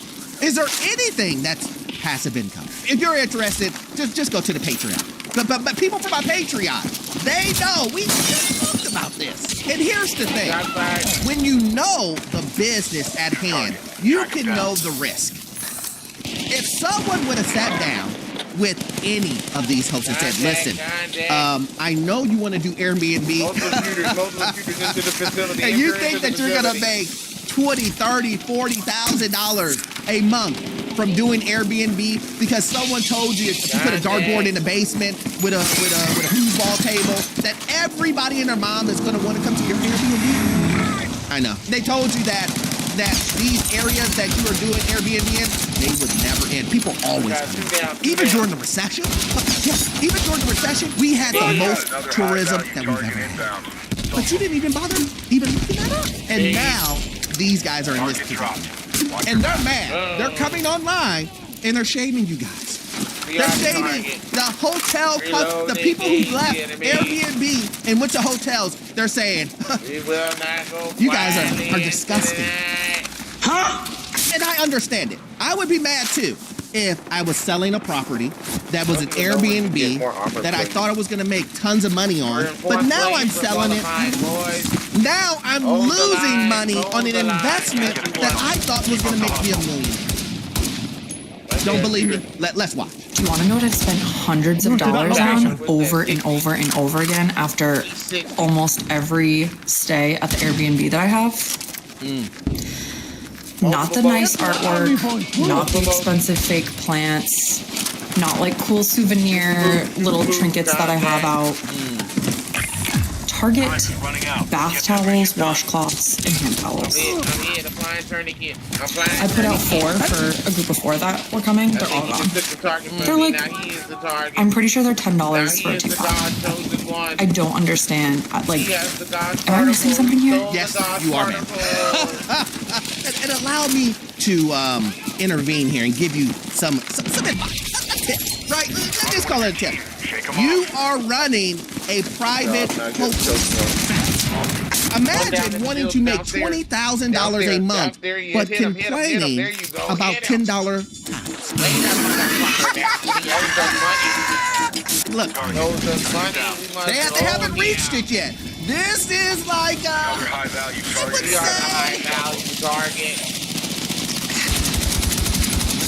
like Super Saiyan. They haven't reached it yet. They're getting closer and closer to Ultra Instinct. And they're going to move themselves right out of the investment. As you see, they're going to disappear from and doing investments only. And guess what? And here's the thing. These people are going to come back. And they're going to tell you guys real estate investing is horrible. It's the worst thing ever. Did you know that when you allow 30 people a month to come into your property, they break things? Did you know that when you let a total of 15 families enter your home in a month, that a lot of wear and tear happens? This one, I need shooters. What they're not telling you about Airbnb. Take cover. So, as I probably posted, this is like day 30 for me being an Airbnb host. And let me tell you how they have no decorum. Somebody came into my Airbnb yesterday and literally left their bud and their roaches all over the freaking table. The freaking ashes is in the bed and on the counter. They left the bed looking crazy. But I'm not complaining though, because this is what comes with the business. Like, yeah, money is cool, but at the end of the day, like, what comes with the money? Ask yourself, do you have what it takes to make sure that you're putting up with stuff like this? Because Airbnb is not just about the bread, like, it's also about the hospitality, the customer service, and of course there's a cleaner crew to make sure that they clean all of that. But I'm trying to tell you, people are real life. Now you're starting to see the trend, and I think the trend is, guys, listen, the trend is a lot of people have moved away from using Airbnb, and most people have said, you know what, see ya, we out of here. We're going to hotels. The cost is better. Price. You're not charging for cleaning fees. I can have my hotel room cleaned multiple times a day in some hotels. Daily for sure. Damn, dude, that's tight. Yeah, I like that shit. And they're not charging me. They're not charging me. And if they're charging me, it's already included in the room. Not a, let me get to the end of the page and my price doubles. It went from me spending $600 a night to now I'm paying $2,000 when you add in all the fees. And they're upset. They're saying, listen, we know you guys left it, but let me just tell you why. You guys don't want to be in our Airbnbs because you just want to trash our places. That's a great question, and one I don't know. Let me explain this to Airbnb hosts. You're paying someone to use your property. Do you understand what I'm saying? Use your property. Did they pay you? Are they using the property? Oh, they use it. So you're complaining about them using towels that they paid to use. You're complaining that they didn't clean up the kitchen. You're complaining that they left popcorn on the floor. You're complaining. That don't make no sense. But like the young lady said, this is what you signed up for. Even if you didn't know you were signing up for it. Because that's how your fault. It's accountability. You made a bad decision, and this bad decision is going to cost you. You're going to pay for it. And unfortunately, and I don't want anybody to lose money, these people are going to lose their heads. Because they decided to follow a fad. A fad that was too good to be true from the outside. $20,000 a month doing. I got one down. Man, I'm dead. Does that sound too good to be true? Tell me where you can make $20,000 without any work. I just want to wait. Show me where you can make $20,000 a month no work at all. Where? Contact. Where? I got eyes on the target. Reload. Contact. Where, Dwight? Grenade. You already know. Listen, it's gonna get worse before it gets better. And unfortunately, if you're one of these individuals who did buy it, do what you have to do to salvage as much as you can. But it turned out to be a bad decision. And hey, listen, it happens. Right? It happens. Hopefully these people learn from it. Hopefully you weren't one of these individuals who decided to do this. And yeah, I'll do a video probably later on, update and see exactly what's happening. But as always, guys, if you love videos like this, we do exclusive videos on Patreon. You will love it. Also, too, we all know that you won't get all of your information from this one video. I need to start the video up here. Yes, this one right here. We give you information on the housing market, financial news, and get you into your first rental property. I'll see you guys on the next one. Shooter. Mortgage rates just dropped, and that can be a game changer for both buyers and homeowners. Let me tell you. When the job market goes down, mortgage rates cool off too, and that's exactly what just happened. Which means homes just got a little bit more affordable. But here's the catch: this dip may not last long. So if you've been on the fence about buying your first home or even just refinancing, this is your time to make that move. So comment the word below, and I'll walk you through what this is going to take for you. I mean, let's be honest. These real estate agents are fast. I mean, the rates just secure the bomb. Secure that bomb. They're coming out. Whoa! Put some respect on my name. Put some respect on my name. They're ready, guys. They're ready. The question is, are you ready to say, the way that these home prices are looking, it's not in my budget? Or are you going to be one of the individuals that go, hey, I'm the new sucker today. Yeah, me, over here. I've been waiting for the 0.25% drop in rate that's going to save me $50, right? But I'm willing to pay $100,000. Are you out of your goddamn mind? You can choose which one. We're going to talk about it, guys. My name is Orlando. Make sure you hit that like and subscribe button. It really does help out the channel. Also, too, guys, I have a newsletter. You know what I'm about to say. You can't beat it. It's free. It's a free newsletter. You're not moving to the bomb site. It will give you tons of value. You will love it, guys. Also, too, if you need any type of financing that deals with commercial properties or investment properties, I am your guy. I've been in Atlanta for almost 20 years. I can assist you with that. But let's jump right into it. Listen, the ink hasn't even dried yet. The ink hasn't even dried yet. And real estate agents and the media, they're coming on saying, rate cuts. Your reward will be the final fucking and they want you to jump on board and go, hey, as a seller, I want to refinance. Show me what you got. As a buyer, I want to buy. I don't care if the prices have skyrocketed. I don't care about that. All I care about is aiming for the fucking head. Show me Here we go. And it's running rampant because everybody, and when I say everybody, I mean banks, I mean real estate agents, I mean everybody that's associated with housing. They've been waiting for this. They've needed some great, good news to come down the way. The way that they're going to spin it is, we're saving you money. Prepare for contact. Weapons are free. There you go. Yeah, we don't really care about all of the other stuff. The cost of refinancing, the cost, the taxes going up, your insurance going up. Oh, and that house that you're buying with the money that we're giving you. Yeah, forget about that. That's went up 45% in the last, couple of years. Oh, don't worry about that. Yeah, that the house prices are somewhat dropping. Don't worry that I could lose my job at any given point. Don't worry about that.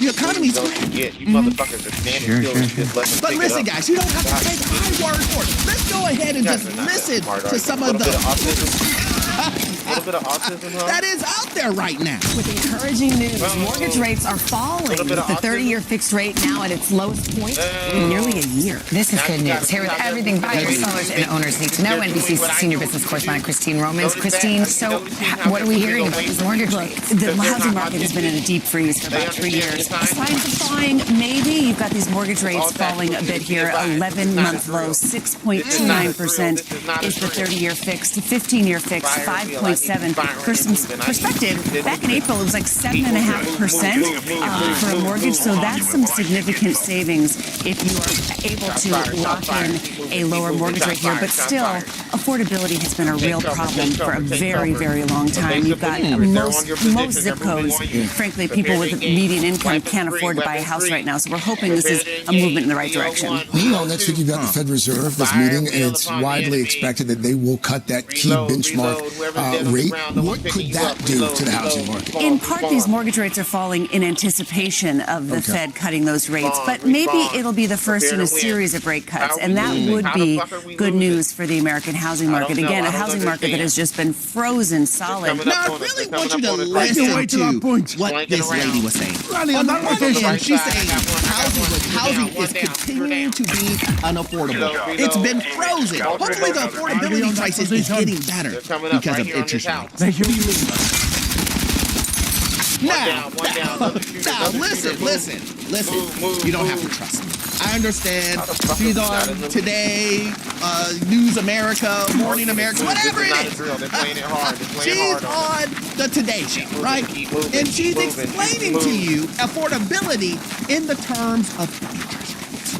Awkward. So awkward. Make that make sense. Affordability is determined by how much you can pay a month. Now, listen, for a guy who has a degree in accounting, who's a lender, who deals with numbers all day long and tells you, let me ask you this question. If you overpay $100,000 on a home, does a 1% decrease in your rate matter? I'll just wait. Let's listen. I understand. This isn't Orlando University. This is a free one. This is a free one. Ask yourself, does paying $100,000 extra on a house save you from the 1% decrease?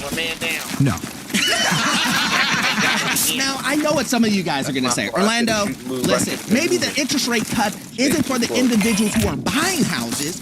Maybe they're for people who already own a house and want to take some of the burden off of them. Maybe you got a 7% interest rate and now you want to drop it down to that 6.5 or that 6.3 or whatever it is. But it's a drop. And you're thinking to yourself, Orlando, this is better. This is better than me paying that high interest rate. And I would say, well, you know, we can't go back in time, right? We can't go back in time, even though I do have that rock. It's in the backyard. It's $100,000. You can go back in time. You just got to pay me the $100,000. Shut up and take my money. And I think I raised it to $1 million because some of you guys just love wasting money. So I figured, hey, if somebody's going to get the money, it's going to be me. And then I hear you. So let's just take a look at this. Mortgage refinances demand spikes nearly 60% as interest rates drop sharply. Listen, I have nothing against refinance. I have zero things against it. If you overpaid for a house and you want to drop down the interest rate, even if you didn't overpay for a house and you want to do the refinance, go ahead and do it. But I know some people are going to say, Orlando, come on, man. Look, this is good news. Why you got to ruin it with factual realism or like what most people like to say? Doom and gloom. Doom and gloom, you know. Who knew that telling people information of the worst thing that could happen so that they know the information, because that's what you're saying, information. Because we all know that you won't get it from a real estate agent. We all know that you won't get it from the media. So you have to know the info yourself. Fact. If you're going to call it doom and gloom, hey, what can I say? I'm giving you the worst case scenario and what you need to look out for. I mean, the message I'm giving you is in the term. Worst case scenario. I didn't say the best case scenario. I didn't say the mediocre. I said the worst case scenario. why you think that I'm going to give you rosy-colored positive news on a worst-case scenario that I just labeled that. Is mind-blowing to me. But let's make this clear. What if I told you that refinance? Huh? What if I told you that you are going to refinance your home and start over the clock? What if I told you that if you refinance to that lower interest rate, let's say you drop down from 6.3 to 5.3 or 5.5, let's just say you do that. Are you ready to pay $10,000 to $20,000 to do that? And start over the clock. Oh, nobody told you that. And here's the funny thing. Some of you guys love to refinance multiple times. Who does that? You're going to go from a 8% to 6% to 5.5. You've done 3 refinances in the last 4 years just to get to a mythical interest rate on a property you overpaid for. So I bought a house during COVID and my interest rate was 2.25%. I ended up having to move for work, and then I bought a different house in a different state, and at the time the interest rates were crazy. So my interest rate on this house is 6.75%, which is crazy. So, you know, the feds just dropped the rates today. So my friend that works in the mortgage industry, she's like, girl, you need to refinance your loan, like the rates dropped today, yada yada yada. So I'm like, okay, let me hop on it right now.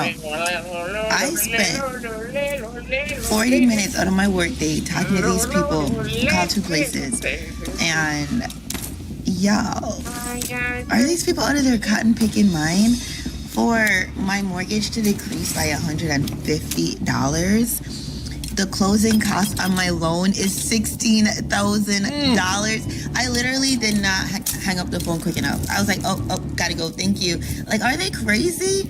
So, anyways, I don't know, like, if I just misunderstood this whole refinancing process, but I thought it was gonna help me. Like, $16,000 for y'all to push through some papers and press a button on a computer? Like, what? So, long story short, yeah, I'm confused on this refinancing thing. So if y'all... Even the cat knew it was a bad idea. But this is a perfect opportunity to go to Orlando University. Let's explain this refinance. And listen, if you didn't make it this far, I don't know what to tell you. You guys are in luck. You're going to love this information. Let me explain to you how refinances work. Let's just say you have a total of a 30-year fixed mortgage. First 10 to 15 years of that, it's just interest only. You're just paying interest only. It's pretty much just interest only. Maybe a sliver is going into principal, probably 0, right? So you have to remember that. For the first 15 years, you're only paying interest. Got the Patek on my wrist, doing front flips, giving you my number. But now, again, I've said this over and over again. The reason why banks do this is because they want their money. They realize that people will be enticed by monthly payments. They will be enticed by monthly payments, and they will refinance before the loan even ends. And so, banks have come up with a way to get their money even more. Those are called fees. So, let's just say you have 15 years of interest-only payments of a 30-year mortgage. What if you're 4 to 5 years into that 15 years and you refinance for a lower interest rate? You restart. There you go. Shoot him in the fucking That's face. right. You heard it right. You are restarting overpaid interest. Wait, what? That's right. So if you pay 5 years worth of interest, you're going to pay 5 years. And imagine if you do this multiple times before you even get to paying off. So the pop question is should you be extremely cautious, extremely suspicious of refinancing your home for a 1% change, $100 a month change in your payment? Should you be cautious and do tons and tons and tons of research before you do it? If you're watching the theme of the video, this should be an easy question. If you said, yes, you should be cautious, you should be cautious refinancing. You should be cautious buying. You should be cautious with any of this. Listen, I understand that some people are going to tell you, your neighbors are going to tell you, people that you meet at the grocery store, your parents, your family members, they're going to tell you, I just refinanced it. My payment went down from $1,700 down to $1,500. That's what they're going to tell you. And you're going to think, that is amazing. I need to do that. You crazy? You believe you're setting yourself up for future waves. And I'm here to tell you, which people, when I even explain this to them, they still say yes. You do know that $10,000 plus in closing, you are financed. So not only are you paying me the $10,000, $12,000, $20,000, but now you're paying interest on top of that. Who's winning? Because it ain't you. It's not you. Man, I am not even gonna lie to you. My mortgage has my mental state fudged up right now. I purchased my house with my fiance, girlfriend at the time, in June of 2023? No, 2022. I just got this handy dandy letter in the mail from my new mortgage company, Celine Finance. I fucking hate you, by the way. And guess how much after 2.5 years we've gotten off of our actual principal payment? 2.5 years. Mind you, the past year and a half, we've been paying extra on our mortgage. Guess how much? Guess how much is paper towels? $8,000. I got a mortgage for $227. These papers right here, these papers that's stuck to the wall right now, they say we've only paid $8,000 off in 2.5 years. My mortgage payment is like $1,800. Yep. In 2.5 years, we've paid off $8,000. The American dream got me fucked up. Yeah, who's gonna tell him? Listen, who's gonna tell him? This is how mortgages work. You're not getting it. It's not clocking to you. What if I told you that extra payments that you were making, that's the reason why your mortgage dropped down by the $8,000. It wasn't your regular payments, because in the first 2 years, as I discussed previously in the video, it's all interest. See, someone's gonna tell you, all you need to do is make the extra payment. All you need to do is refinance to get the better deal. Someone's gonna tell you. Let me tell you something, boy. And I'm here to tell you, before you refinance, do you think it's best that you try to figure out, instead of spending $20,000 on the refinance, that maybe you should look at your budget to see if you could save that $150? Oh, I know. Some people are like, Orlando, that's ridiculous, because I want to live my life. I don't work. I don't work to pay bills. And I would say, yeah, I understand that, but you are willing to spend $20,000 on a refinance when you have $150, $300, $400, $500 that you can cut from your budget, but you won't do it. Instead, you're going to spend $20,000, pay interest on the $20,000, and then restart the interest payments on a 30-year mortgage when you could have just cut out jobs. Or you could have just cut out music. Or you could have just cut out going to the movies. Or all these subscriptions. But listen, I get it. You want more, and you love paying people interest rates. You love paying more money for things that you don't need. I get it. If you want to live that way, great. I'm just giving you some other options. But if you love information like this, guys, please join the Patreon. We do exclusive content over there. We talk about this stuff all the time. Also, too, we all know that you won't get all of your information from this one video. I need you to watch this video right here. Yes, this one right here. It will give you information on the housing market, financial news, and get you into your first rental property. I will see you guys in the next one. Thanks. It's finally happening. Rates are coming down, guys. You've been thinking about buying a house for a few years, but 7%, 6% just sounds so painful, because it is, let's be honest. Nothing is affordable right now, let alone a house. But, the Fed just cut rates a 1/4 point, and they said they're likely going to cut 2 more times the rest of this year. That's going to bring mortgage rates definitely into the 5% range. For show. So my advice to you is hop in right now while they're about to hit 5 before buyer demand kicks up, because we're gonna see multiple offers again. We've been preaching this for years. This is finally the moment we've been waiting for. We got head faked on it last year, last September. They came down to about this place, but then we got immediate news that said, nope, rates are going back up. So this is it. The party's starting right now. Pop a bottle. Whoa! Man! Wow! Listen, guys, did you guys hear what he's saying? He's saying, jump on it now. Like, of course. Last year, just around the same exact time, they said the same exact thing, like he said. And then all of a sudden, rates went back up. Of course, that's not going to happen again this time. What? Hold on 1 second. Good work on that delivery. Keep the drives coming. Sorry, guys. Stay on mission. I got bad news.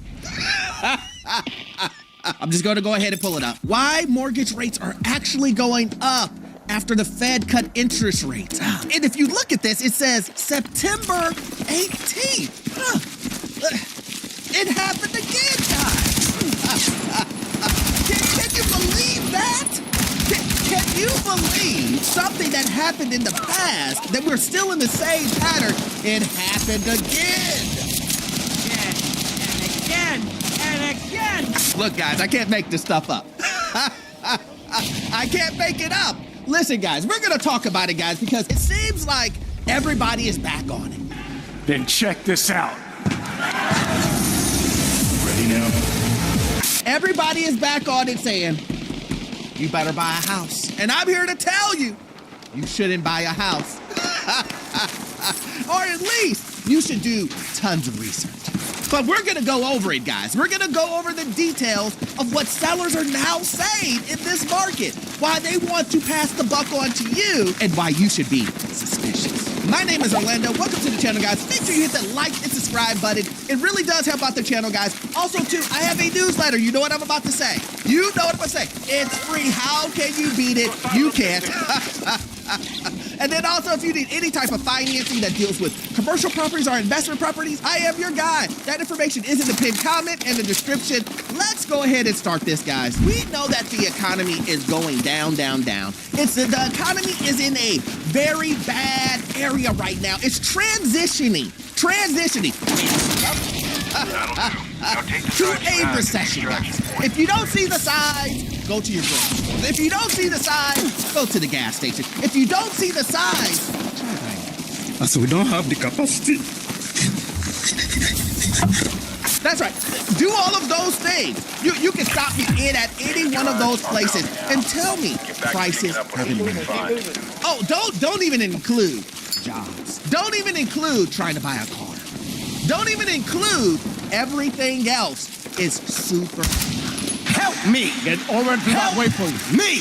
So when everybody heard, sellers included, that interest rates were going to be dropped. Now, we knew this was going to happen. I did a video on it, I don't know, 2 months ago when I said, hey, guys, listen, the way it's going, there's probably going to be a cut.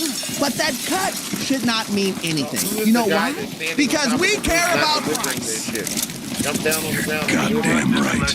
We don't care about interest rates. And if you don't believe me, all you have to do is look at individuals who decided to go, you know what? I'm going to buy that this new construction, and you know how I'm going to beat everybody? I'm going to pay down the interest rate. That's right. I'm going to pay $15,000 to $20,000 to pay down this rate. And look where they ended up. They're in the exact same place. What the hell's going on over here? See, that's what happens when you care about the interest rate more than the price. You believe you can shorten the gap of affordability yet. Make that make sense. You thought that you could shorten the affordability with a payment plan on debt. Make that make sense. I'm not a smart man. But listen, you don't have to take my word for it. You don't have to take my word for it. Let's hear from some sellers that are waiting for these interest rates to go down. I need you to hear from them what they want to do to you. The truth is, we have listed the house. It has sat on the market for 2 months. We have gotten very little how do you say, traction? We've gotten one offer, and they... We got 4 offers. We got one real offer, and they ended up ghosting their realtor when it came time to put the earnest money down. And the other offers were from investors who lowballed us like 200 grand. So anyways, it's just not a good time in our area to sell. I don't know what the market is where you guys are, but for us, it is horrible. And we are not going to just give our house away. Not give it away. So we're in it. So we're in it. I missed the part that's my problem. After we have sold everything that we own and gotten rid of everything, we have decided to move back in temporarily, maybe temporarily. We don't know what we're doing. We don't know. You'll be here through the winter. Yes. Maybe reevaluate in the spring. Maybe when interest rates come down, we'll have some better luck. We don't really know. They said when interest rates come down, maybe we'll have better luck. That's code for we're going to get what we want for it. Because we're going to tell you, hey, you can afford it now because your payments are low. What you guys are missing is that you guys are stopping these sellers. They've already moved and sold all of their stuff. They're waiting on you to give them the money that they need to travel the world. See, these individuals, they sold everything in the house. Their house was empty, waiting to be sold because they knew that they were going to get that $300,000 over asking. Really? They knew that they were going to get it, and they're waiting right now, as we speak, in the RV, waiting to travel the world, go from location to location to location on your money. You heard them. They're going to have to stay in their own house. So sorry that you had 2 seconds of discomfort. When they were hoping that you would, you know what I'm about to say. Overpay. Come on, man. Now, isn't it funny that sellers now want the freedom and flexibility that you have? The only difference is they want you to pay $200,000 for their freedom. But let me guess, you don't believe it. Let's continue. So this is day 101 of our house. It's been frustrating to say the least. During the first month, we did get an offer because it was over $100 below our asking price. And we kind of scoffed at it and turned them down, thinking we would wait because it was only, the first month. So now, here we are, day 101, and we have not had any offers since then. So we're kind of second guessing ourselves. I think we should have accepted that first offer. Because we have already packed up most of our home. So that we can move before our kids start, we have one starting junior high and one starting high school, so we kind of wanted to make the transition. But feels like it's a little too big. So, trying to figure out what to do. Any advice? Thanks. Well, my advice would be drop the price. That's the advice. I know, I know these real estate agents, they're going to probably tell you, hey, sign this contract here, and I want exclusivity too, and they're going to tell you the same advice I'm giving you, and I'm giving it to you. I don't want the commission. I'm just going to tell you, drop the price. Find the bomb, secure the bomb. That's why he's there, baby. That's why he's the GOAT. The reason why your home isn't selling and it's on the market for 100+ days, price. If you drop the price to a point where it's affordable, where people go, oh, that's a valuable property. That's valuable. That's exactly what it should cost. People will buy it. See, that's the market. And that's what I'm trying to explain to people. But for whatever reason, buying a house has become a game of interest rates. Not a game of prices, a game of interest rates. Now it's all about, hey, I just want you to know, next week the interest rate is going to drop, and it's going to drop your price down by $25 a month. We're not going to talk about all the closing costs. We're not going to talk that you paid $100,000 over. We're not going to talk about that your insurance is going to go up. We're not going to talk about taxes are going to go up. And by the time that you get done with all of this, You're already paying $300,000. Keep moving with that ball. Keep moving. And you're scratching your Straight head to the ball wondering, side. how did I get into this scenario? This is our Orlando University movie. This is a simple question. Should you be cautious on the biggest purchase of your life? Going for number 2. Should you run it through multiple people on the biggest? Should you be able to afford the biggest purchase? It's a really simple question.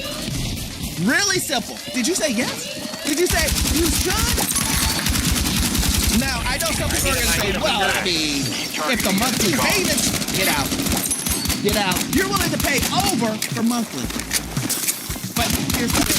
If you're willing to pay monthly for over, I got shooter down. Keep moving. boy, do I got some deals for you. Shooter down. I got some real good deals for you. You want to start paying $20 a month? I mean, yeah, you're going to be paying for the next 70 There we years. go. That's first place, boy. But- Keep it going. But $20 a month. going. I need everybody to understand this. Very simple. Reload. Prices I got eyes on over Bogey. interest rate. Bogey But down. sometimes I know this is not enough. Bogey So down. let's hear from a real estate agent. Let's hear from a real estate agent what Going up they're top side, seeing. top I side, can't believe top what I side. see sometimes. I just saw a post where a listing Yo, agent that's was how trying you to work. reassure Keep sellers working. that it's going to take a long time for your home to sell in this current market because of the interest rates, and that we have to play the long game and have patience, and eventually the right buyer will just turn up. No, that's actually not how it works in any market. The interest rates have nothing to do with a ready, willing, and able buyer. A ready, willing, and able buyer has a pre-approval letter in hand. They know what their down payment is. They know their closing costs. They have their price range. They're ready to pull the trigger, but your home isn't prepared. It's not priced right for the conditions. So that's why they're not coming and making offers. So just sitting and waiting and hoping for the day that the right buyer will show up because the interest rates are a little higher than they used to be is not a good plan.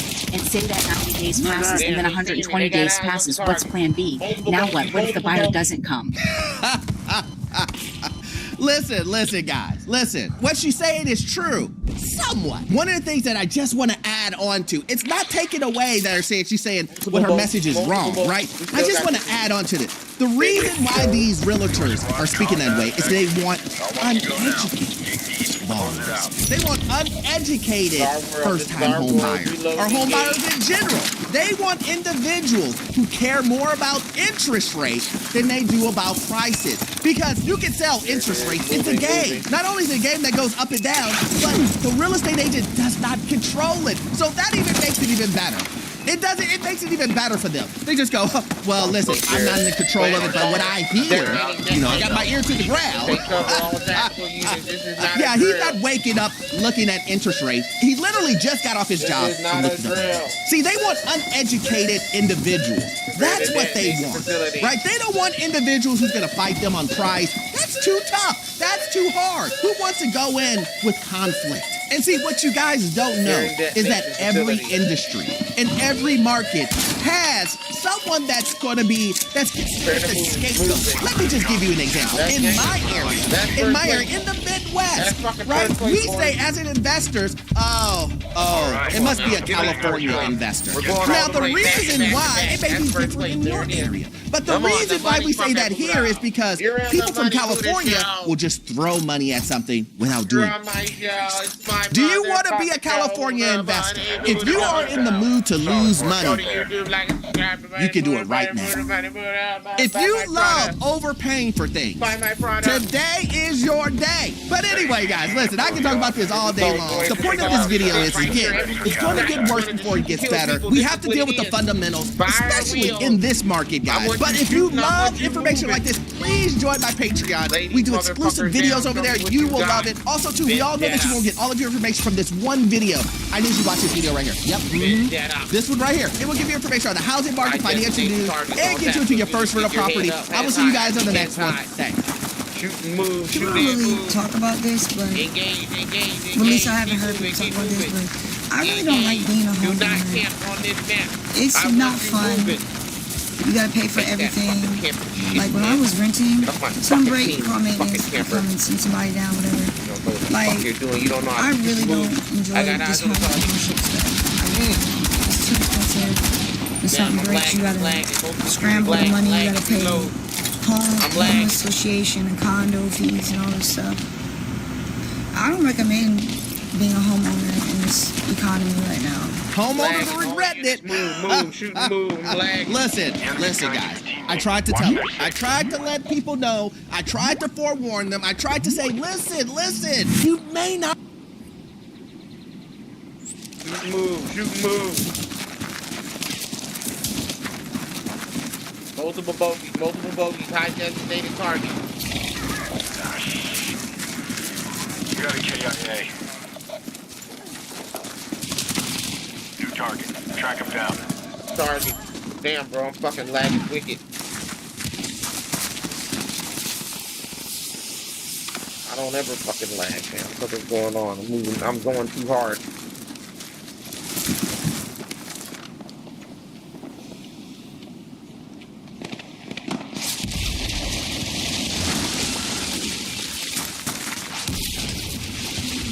Tactical unit, secure the facility.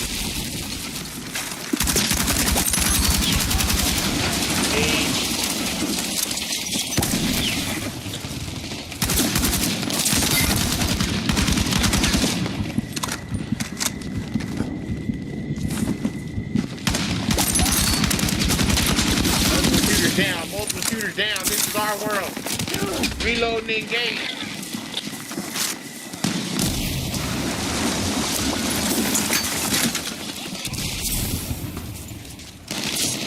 Hands, show me your hands, show me your hands. Shooter. Grenade. Fucking still lagging, bro. You guys gotta handle it for me, bro, because I'm having technical fucking difficulties. They're fucking trying to sabotage everything that we work for. Keep shooting. I'm here!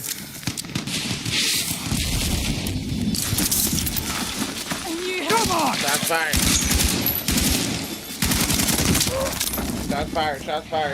Zulu 1. Zulu 9. Stay focused and don't let up. You're almost mission complete. Zulu, I need all shooters. Zulu, I need shooters on Zulu. Give me shooters. I'm lagging, brothers. I'm lagging bad. That game. Back to back. That's an end on the op. Now square yourself away and stand by an exfil.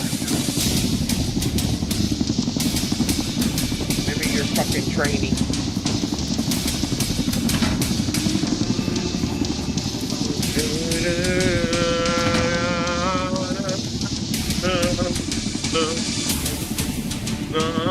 You delivered when it counted. You can't ask for more than that.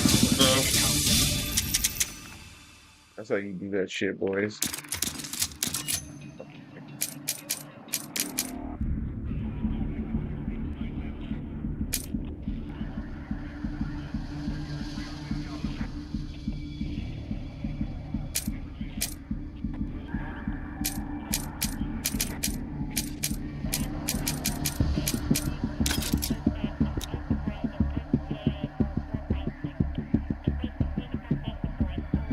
Staying with squad.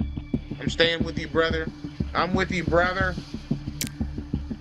I'm with you, brother. Come on all the way.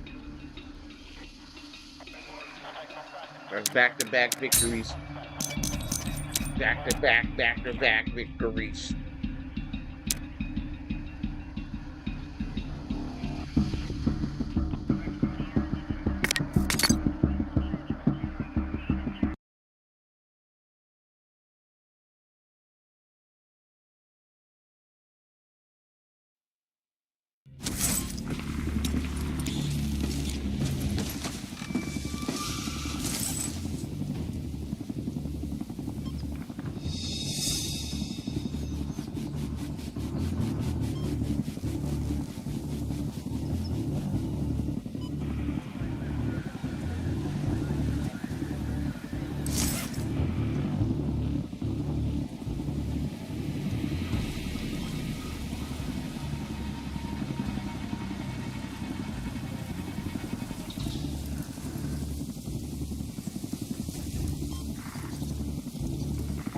All units. We just fucking won another one back to back. You're too powerful.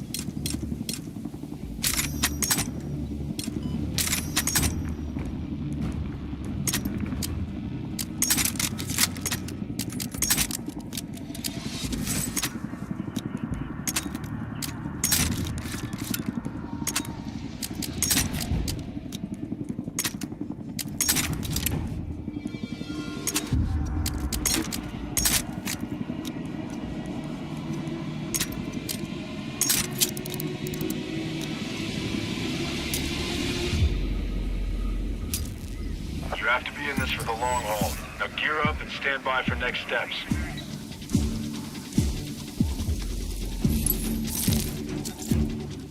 You need to secure those target areas to gain the advantage. Mission success depends on it.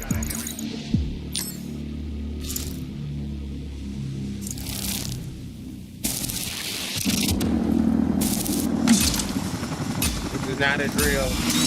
I need fucking shooters.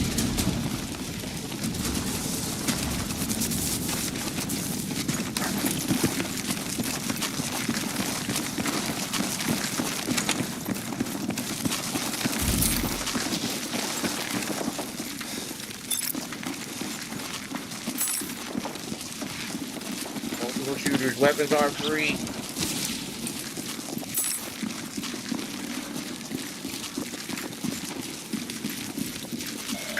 Hold that ground.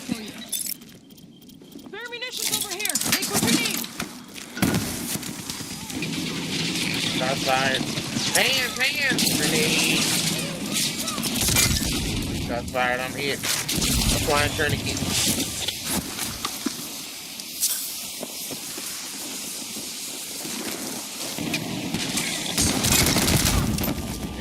Man down. Nearly secured.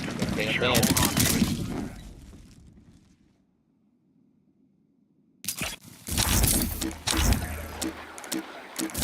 Fucking clear. Come over here to the lead on. It's not our fucking house. Captured another strategic. This is our fucking house.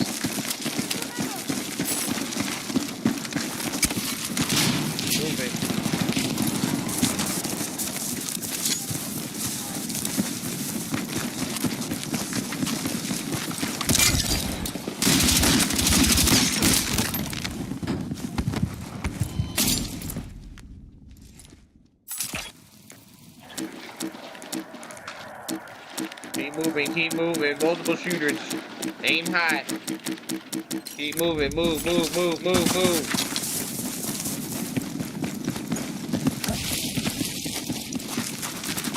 Shooter. This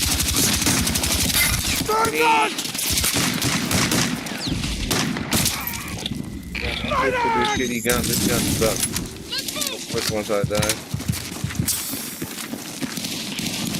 He's behind this truck. Flank around, hard flank. Shooter on the roof. Yeah, multiple bogeys everywhere. Take cover. They're all looking down on top of us. Switch my gun.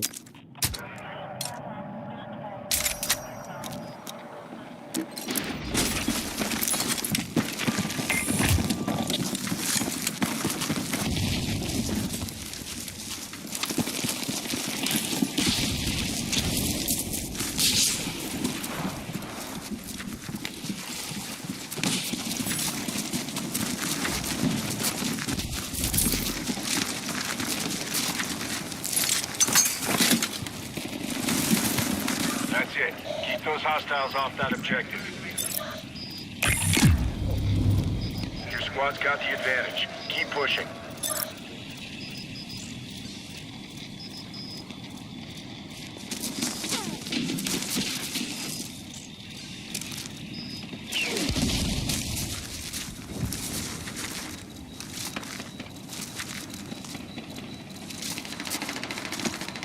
Move to that location.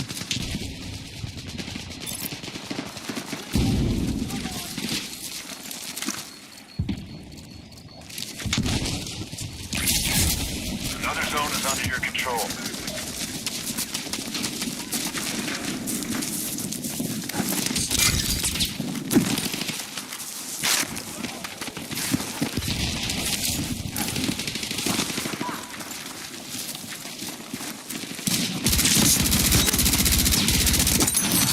Down.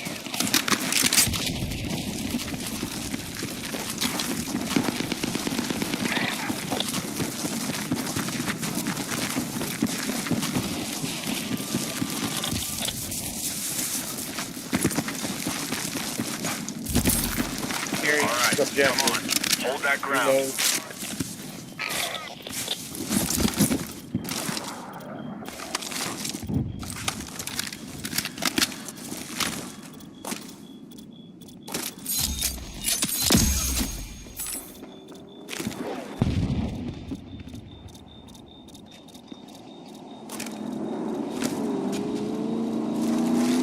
Prepare for vehicle.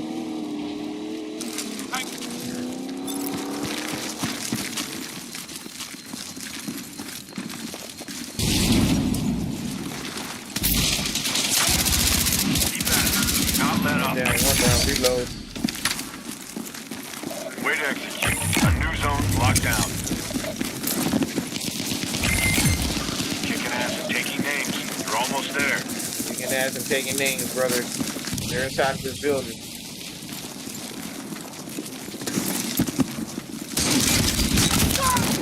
They'll be in there fucking camping in the bathroom. Watch out, shooters in the bathroom. Fucking camping. It's dark. Lay him down.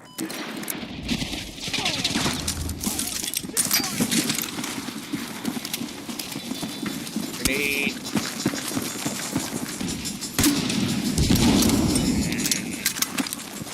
I see him. Grenade.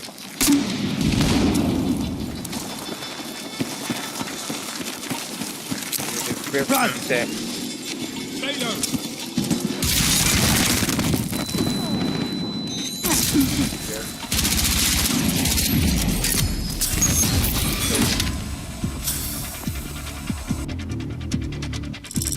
All right, that was a bang-up job. Get prepped for a new mission.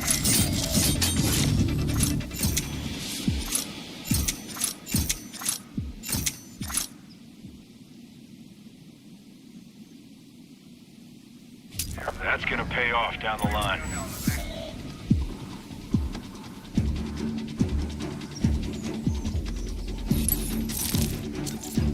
Grab any data drives you can find and get them to the extract points. Now watch your backs. You're not the only ones looking for them.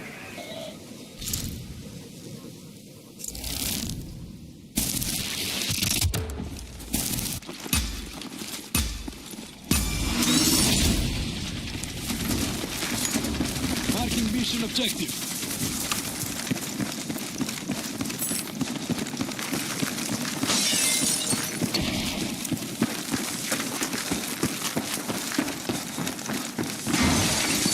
I'm with you.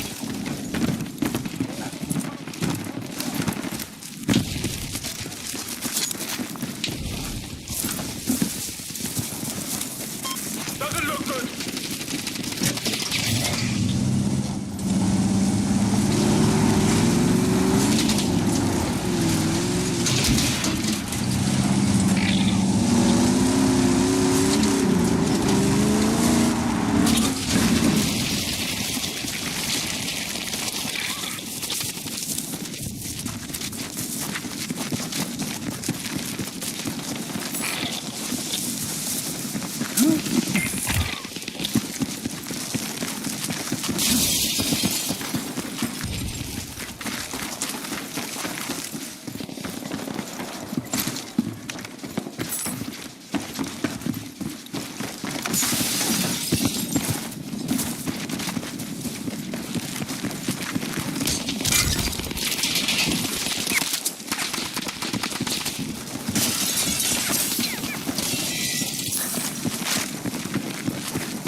Getting into Helio. Helio 1 dusting off.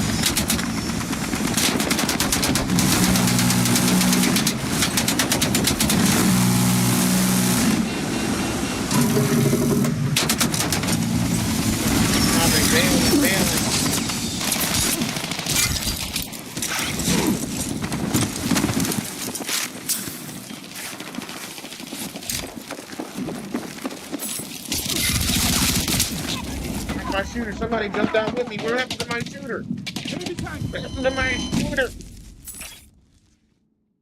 Come on, boys, don't get sloppy on me now. Don't get sloppy on me. Security's objective to the fucking data zone.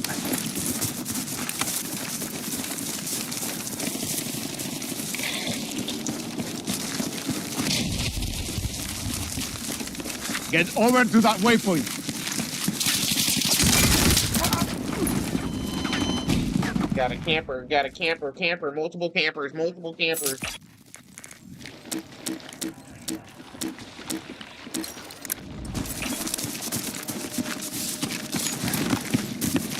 Steady as she goes. Make sure you shoot him too. One down, headshot. But you can still turn this around.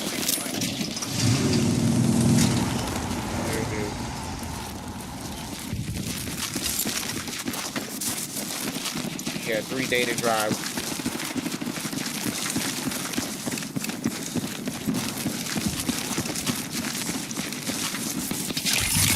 The drives are coming out. Head back in and track down more. Place, boy. Shooter. Tighten up, all tactical units, tighten up.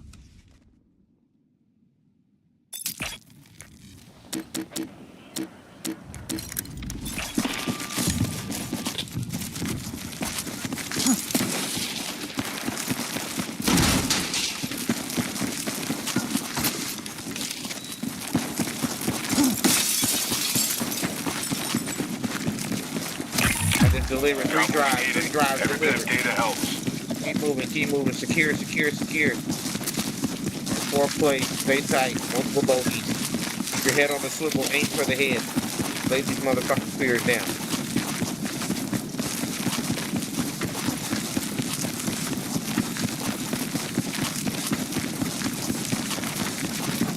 Lay these fucking spears down.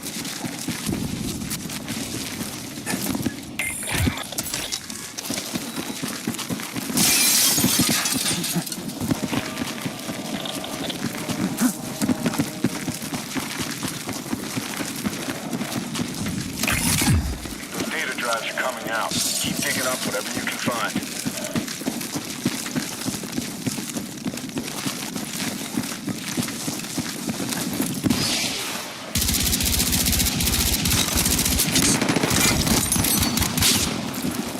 Multiple shooters. Contact. Grenade. Your squad's combat effective. Grenade.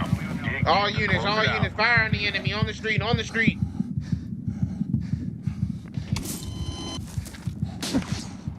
I'm hit! Medic! Grenade!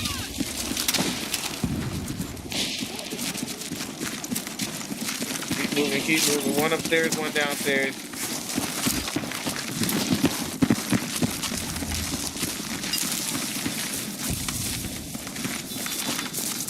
Keep moving. This is not a drill. Show me what you got.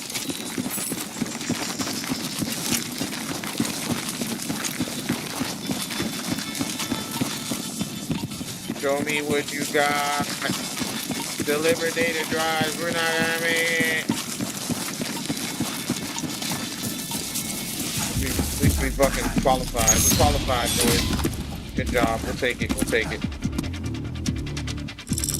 All right, that was a bang-up job. That's fucking 3. This is 3rd one right here. Back to back. This is it right here.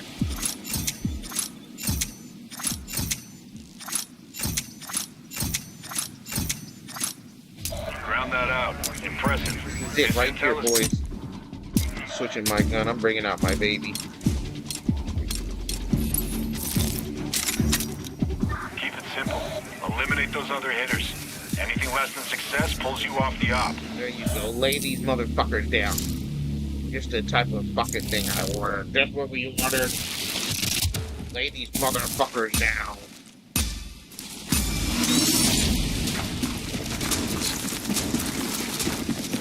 Coming in hot. Weapons are free.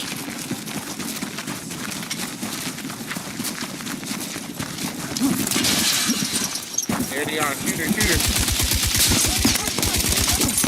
One down. Left side.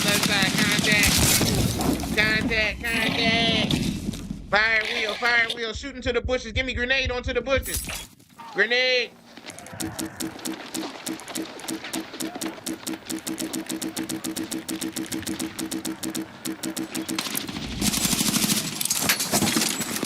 Fire.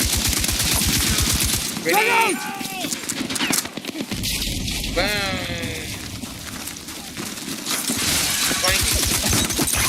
One down. Reload. Squad wipe. That's squad wipe. First place shooters. Mobile shooters. Reload.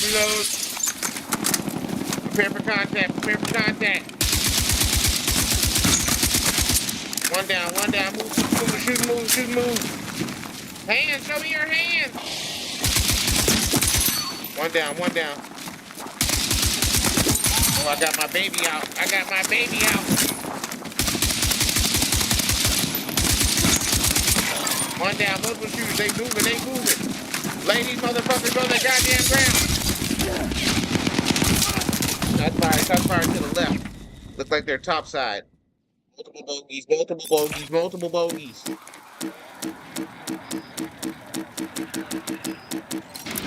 Multiple bogeys. Remember your training.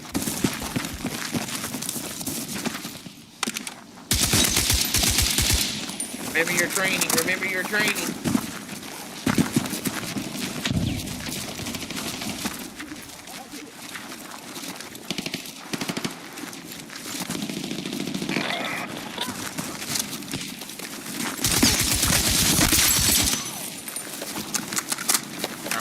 One down.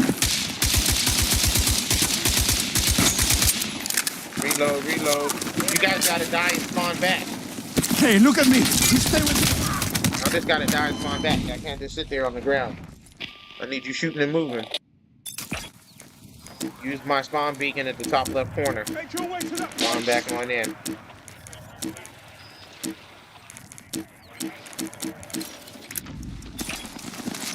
Moving, shoot and move, shooter, center man.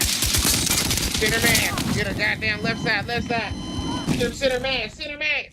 This nigga stupid. Come on, boys, stay focused now. Stay focused, stay with me, breathe. I need you breathing. You got tactical advantage. Breathe. How far to go now?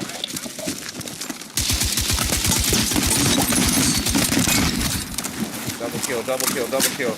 I need you breathing. Grenade. Reload. Move. Boys, I'm working out here, boys, for my country. Move to that location. I'm beating. Shooter, he around the bend. Whoever that was that spawned on me. He right there. Jump over the patio. Shoot straight through the bushes. Lay him down. Through the bush. 420. Through the bush. Shoot through the bush. 420 down. Marine down. I'm back. I got his ass. I shot through the bushes. Lay the fuck down. Reload. All units, push up and engage. Right there, I'm with you, whoever that is. Vargo, move, shoot, move, Vargo. Multiple bogey, contact, hands. One down.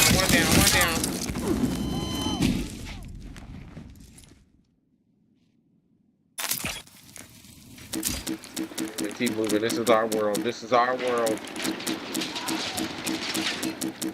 Lay these motherfuckers down on the goddamn ground. Multiple bogeys. Contact. Prepare for contact.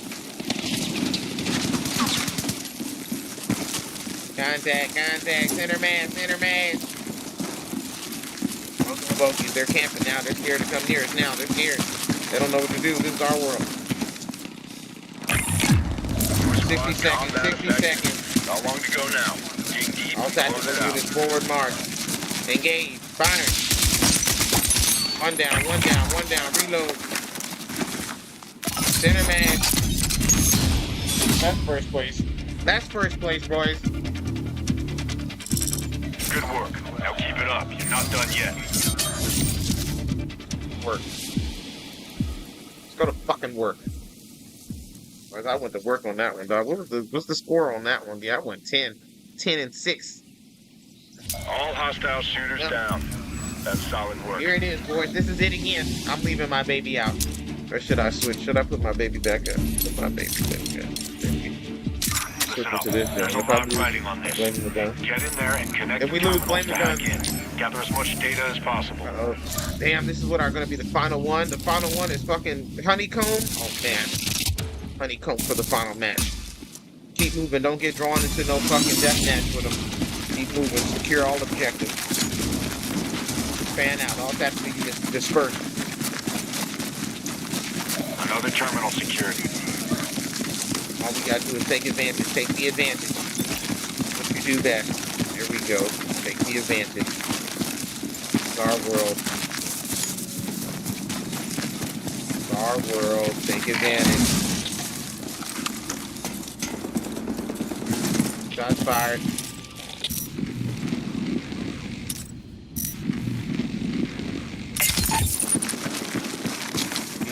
Keep moving, shoot and move, shoot and move. Shooter. Camper down, one camper down, reload. Another one jumped on top of the same place. Over one of the terminals.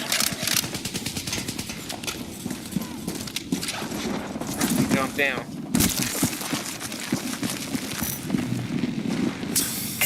There we go, keep moving, shoot and move. They're trying to camp us out. Take cover. All tactical units. Evasive maneuvers.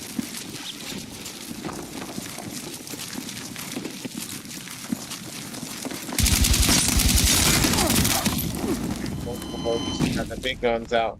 They got the squad automatic rifles out. Oh shit, they come to play. They come to fucking play. Oh shit, they come to play. Aim high, aim high.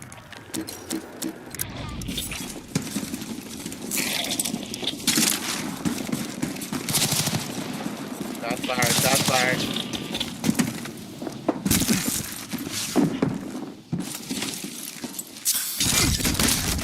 Down here, he's jumping around. Husky, be careful, he's around us. That bogey's around us.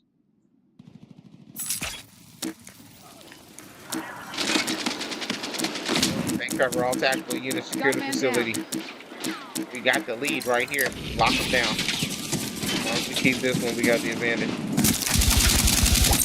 I got one down.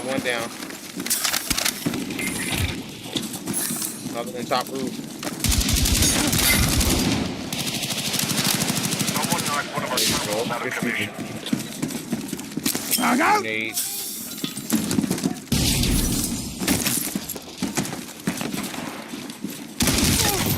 He's camping on the ground. Shooters on the ground. They trying to take control. They taking control. Ooh, this is a close one. This is a close one. They might got us. I'm bringing out something special. Bringing out the prototype weaponry. Bringing out prototype weaponry, nigga. Prototype. Shit, they camping us. They camping hard. One down. Reload. Time to dig deep. Two down. Keep moving. Damn, they're on the fucking roofs, camping everywhere. Keep your head on the swivel. Multiple bogeys topside.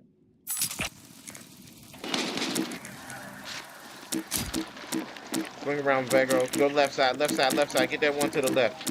There you go, just like that. Who is this right here? More panic. Stay still, I'm spawning on you. More panic taking shots. Take cover, brother.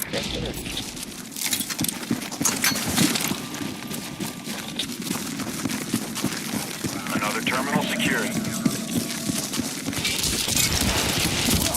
Damn, they're pushing up multiple bogeys. They're tight. They're working as a unit, boys. We're fucking with division lead. This is a D1. This is a D1 squadron. They from the D1. Tighten up, boys. This is from another marble. Aim high. Lay them down. This is our world.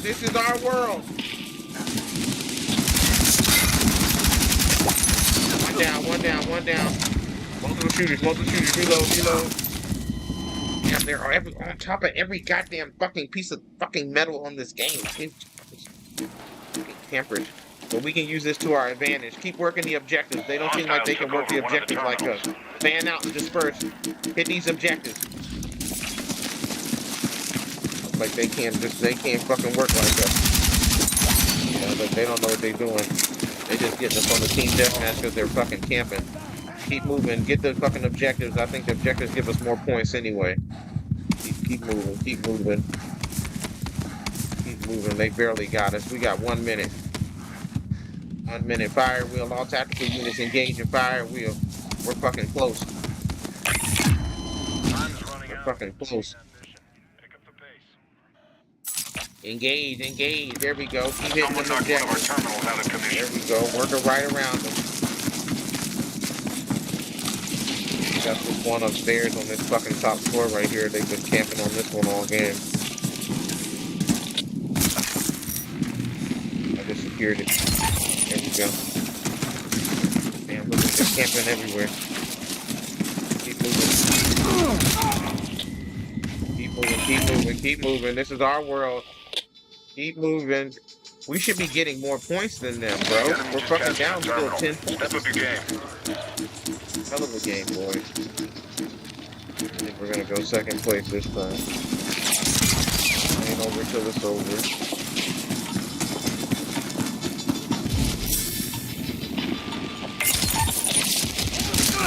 They got us.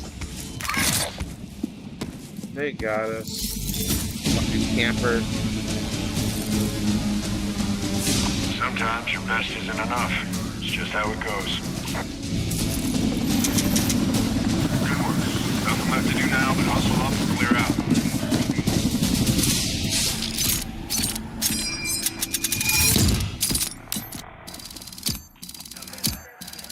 Sitting on top of that. Come on, man. They got that scamming ass map. Fucking niggas sitting on top of the fucking map. Fucking pussy ass motherfucking ears. Goddamn fucking ears.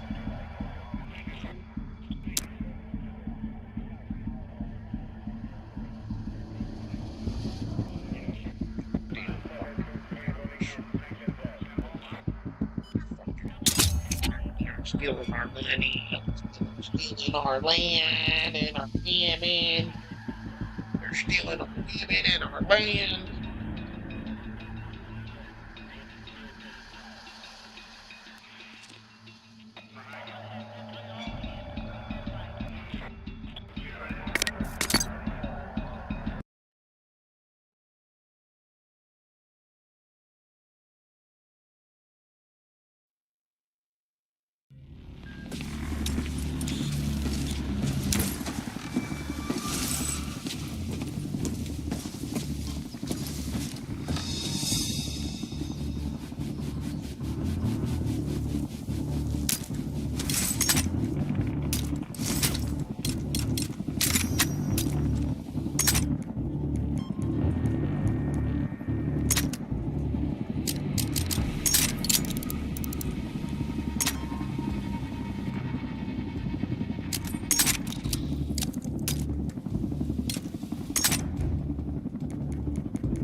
No, shut up.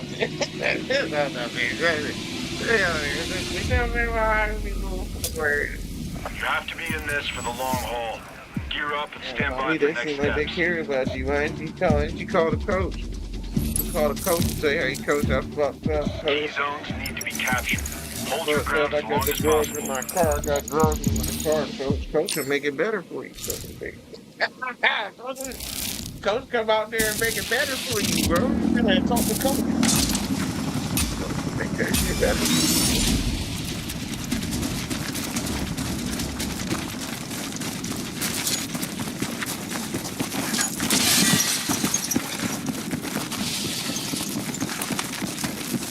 They got us.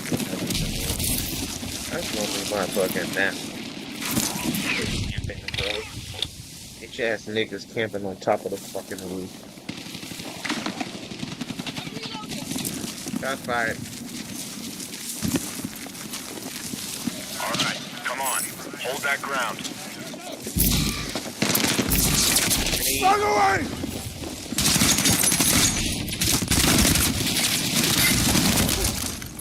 Well, He's entering in on me. I got one.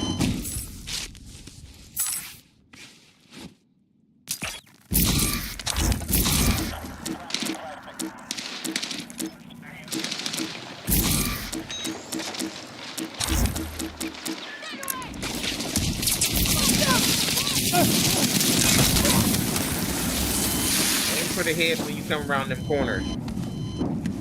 Don't lay that motherfucker down. Grenade.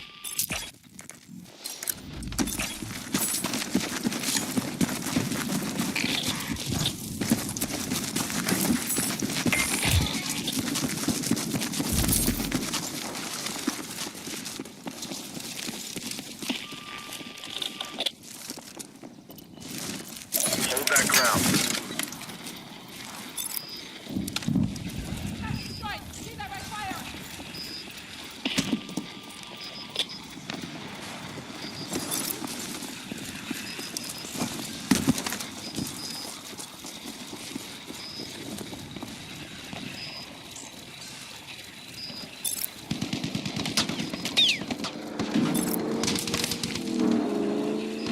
Yep.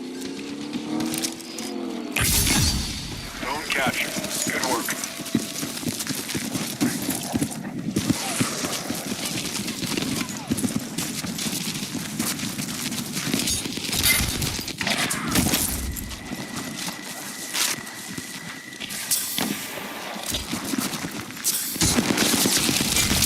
Yeah, they're everywhere. He's converging onto our position.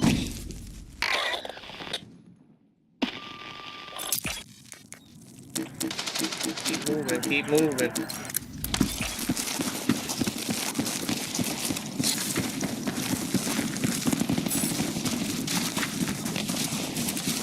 You all start camping like them.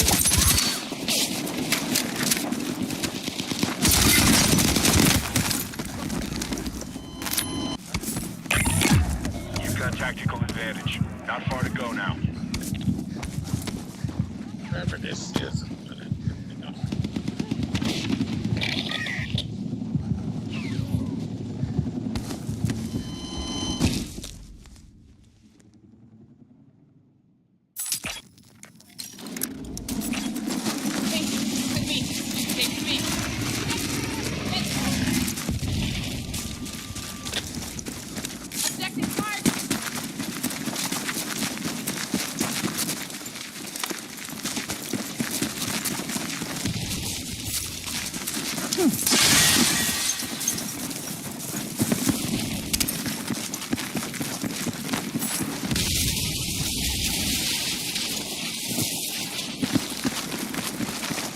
Contact.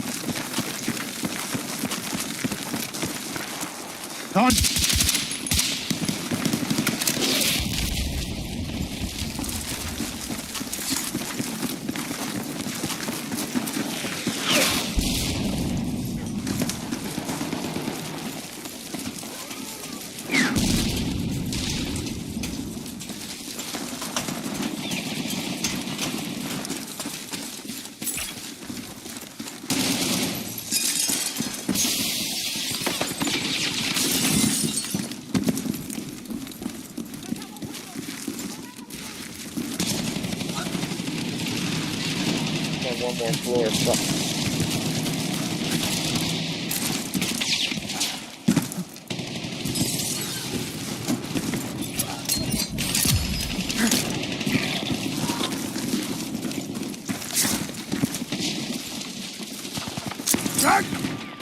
Grenade.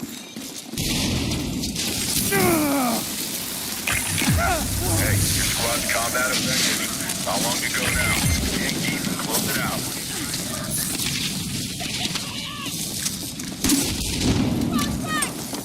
Grenade.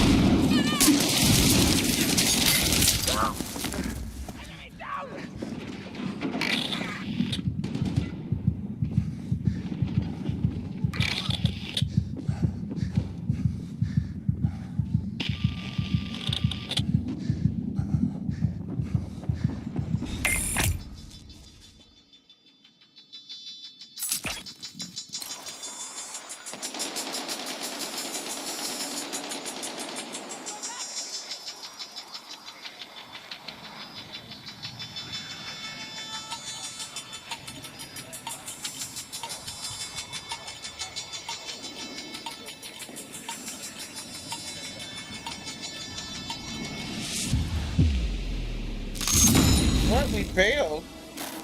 Wow. Sorry, but that's it for your squad this go round.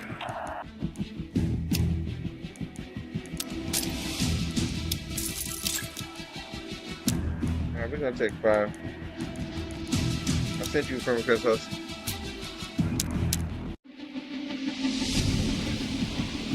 Take 5 right there.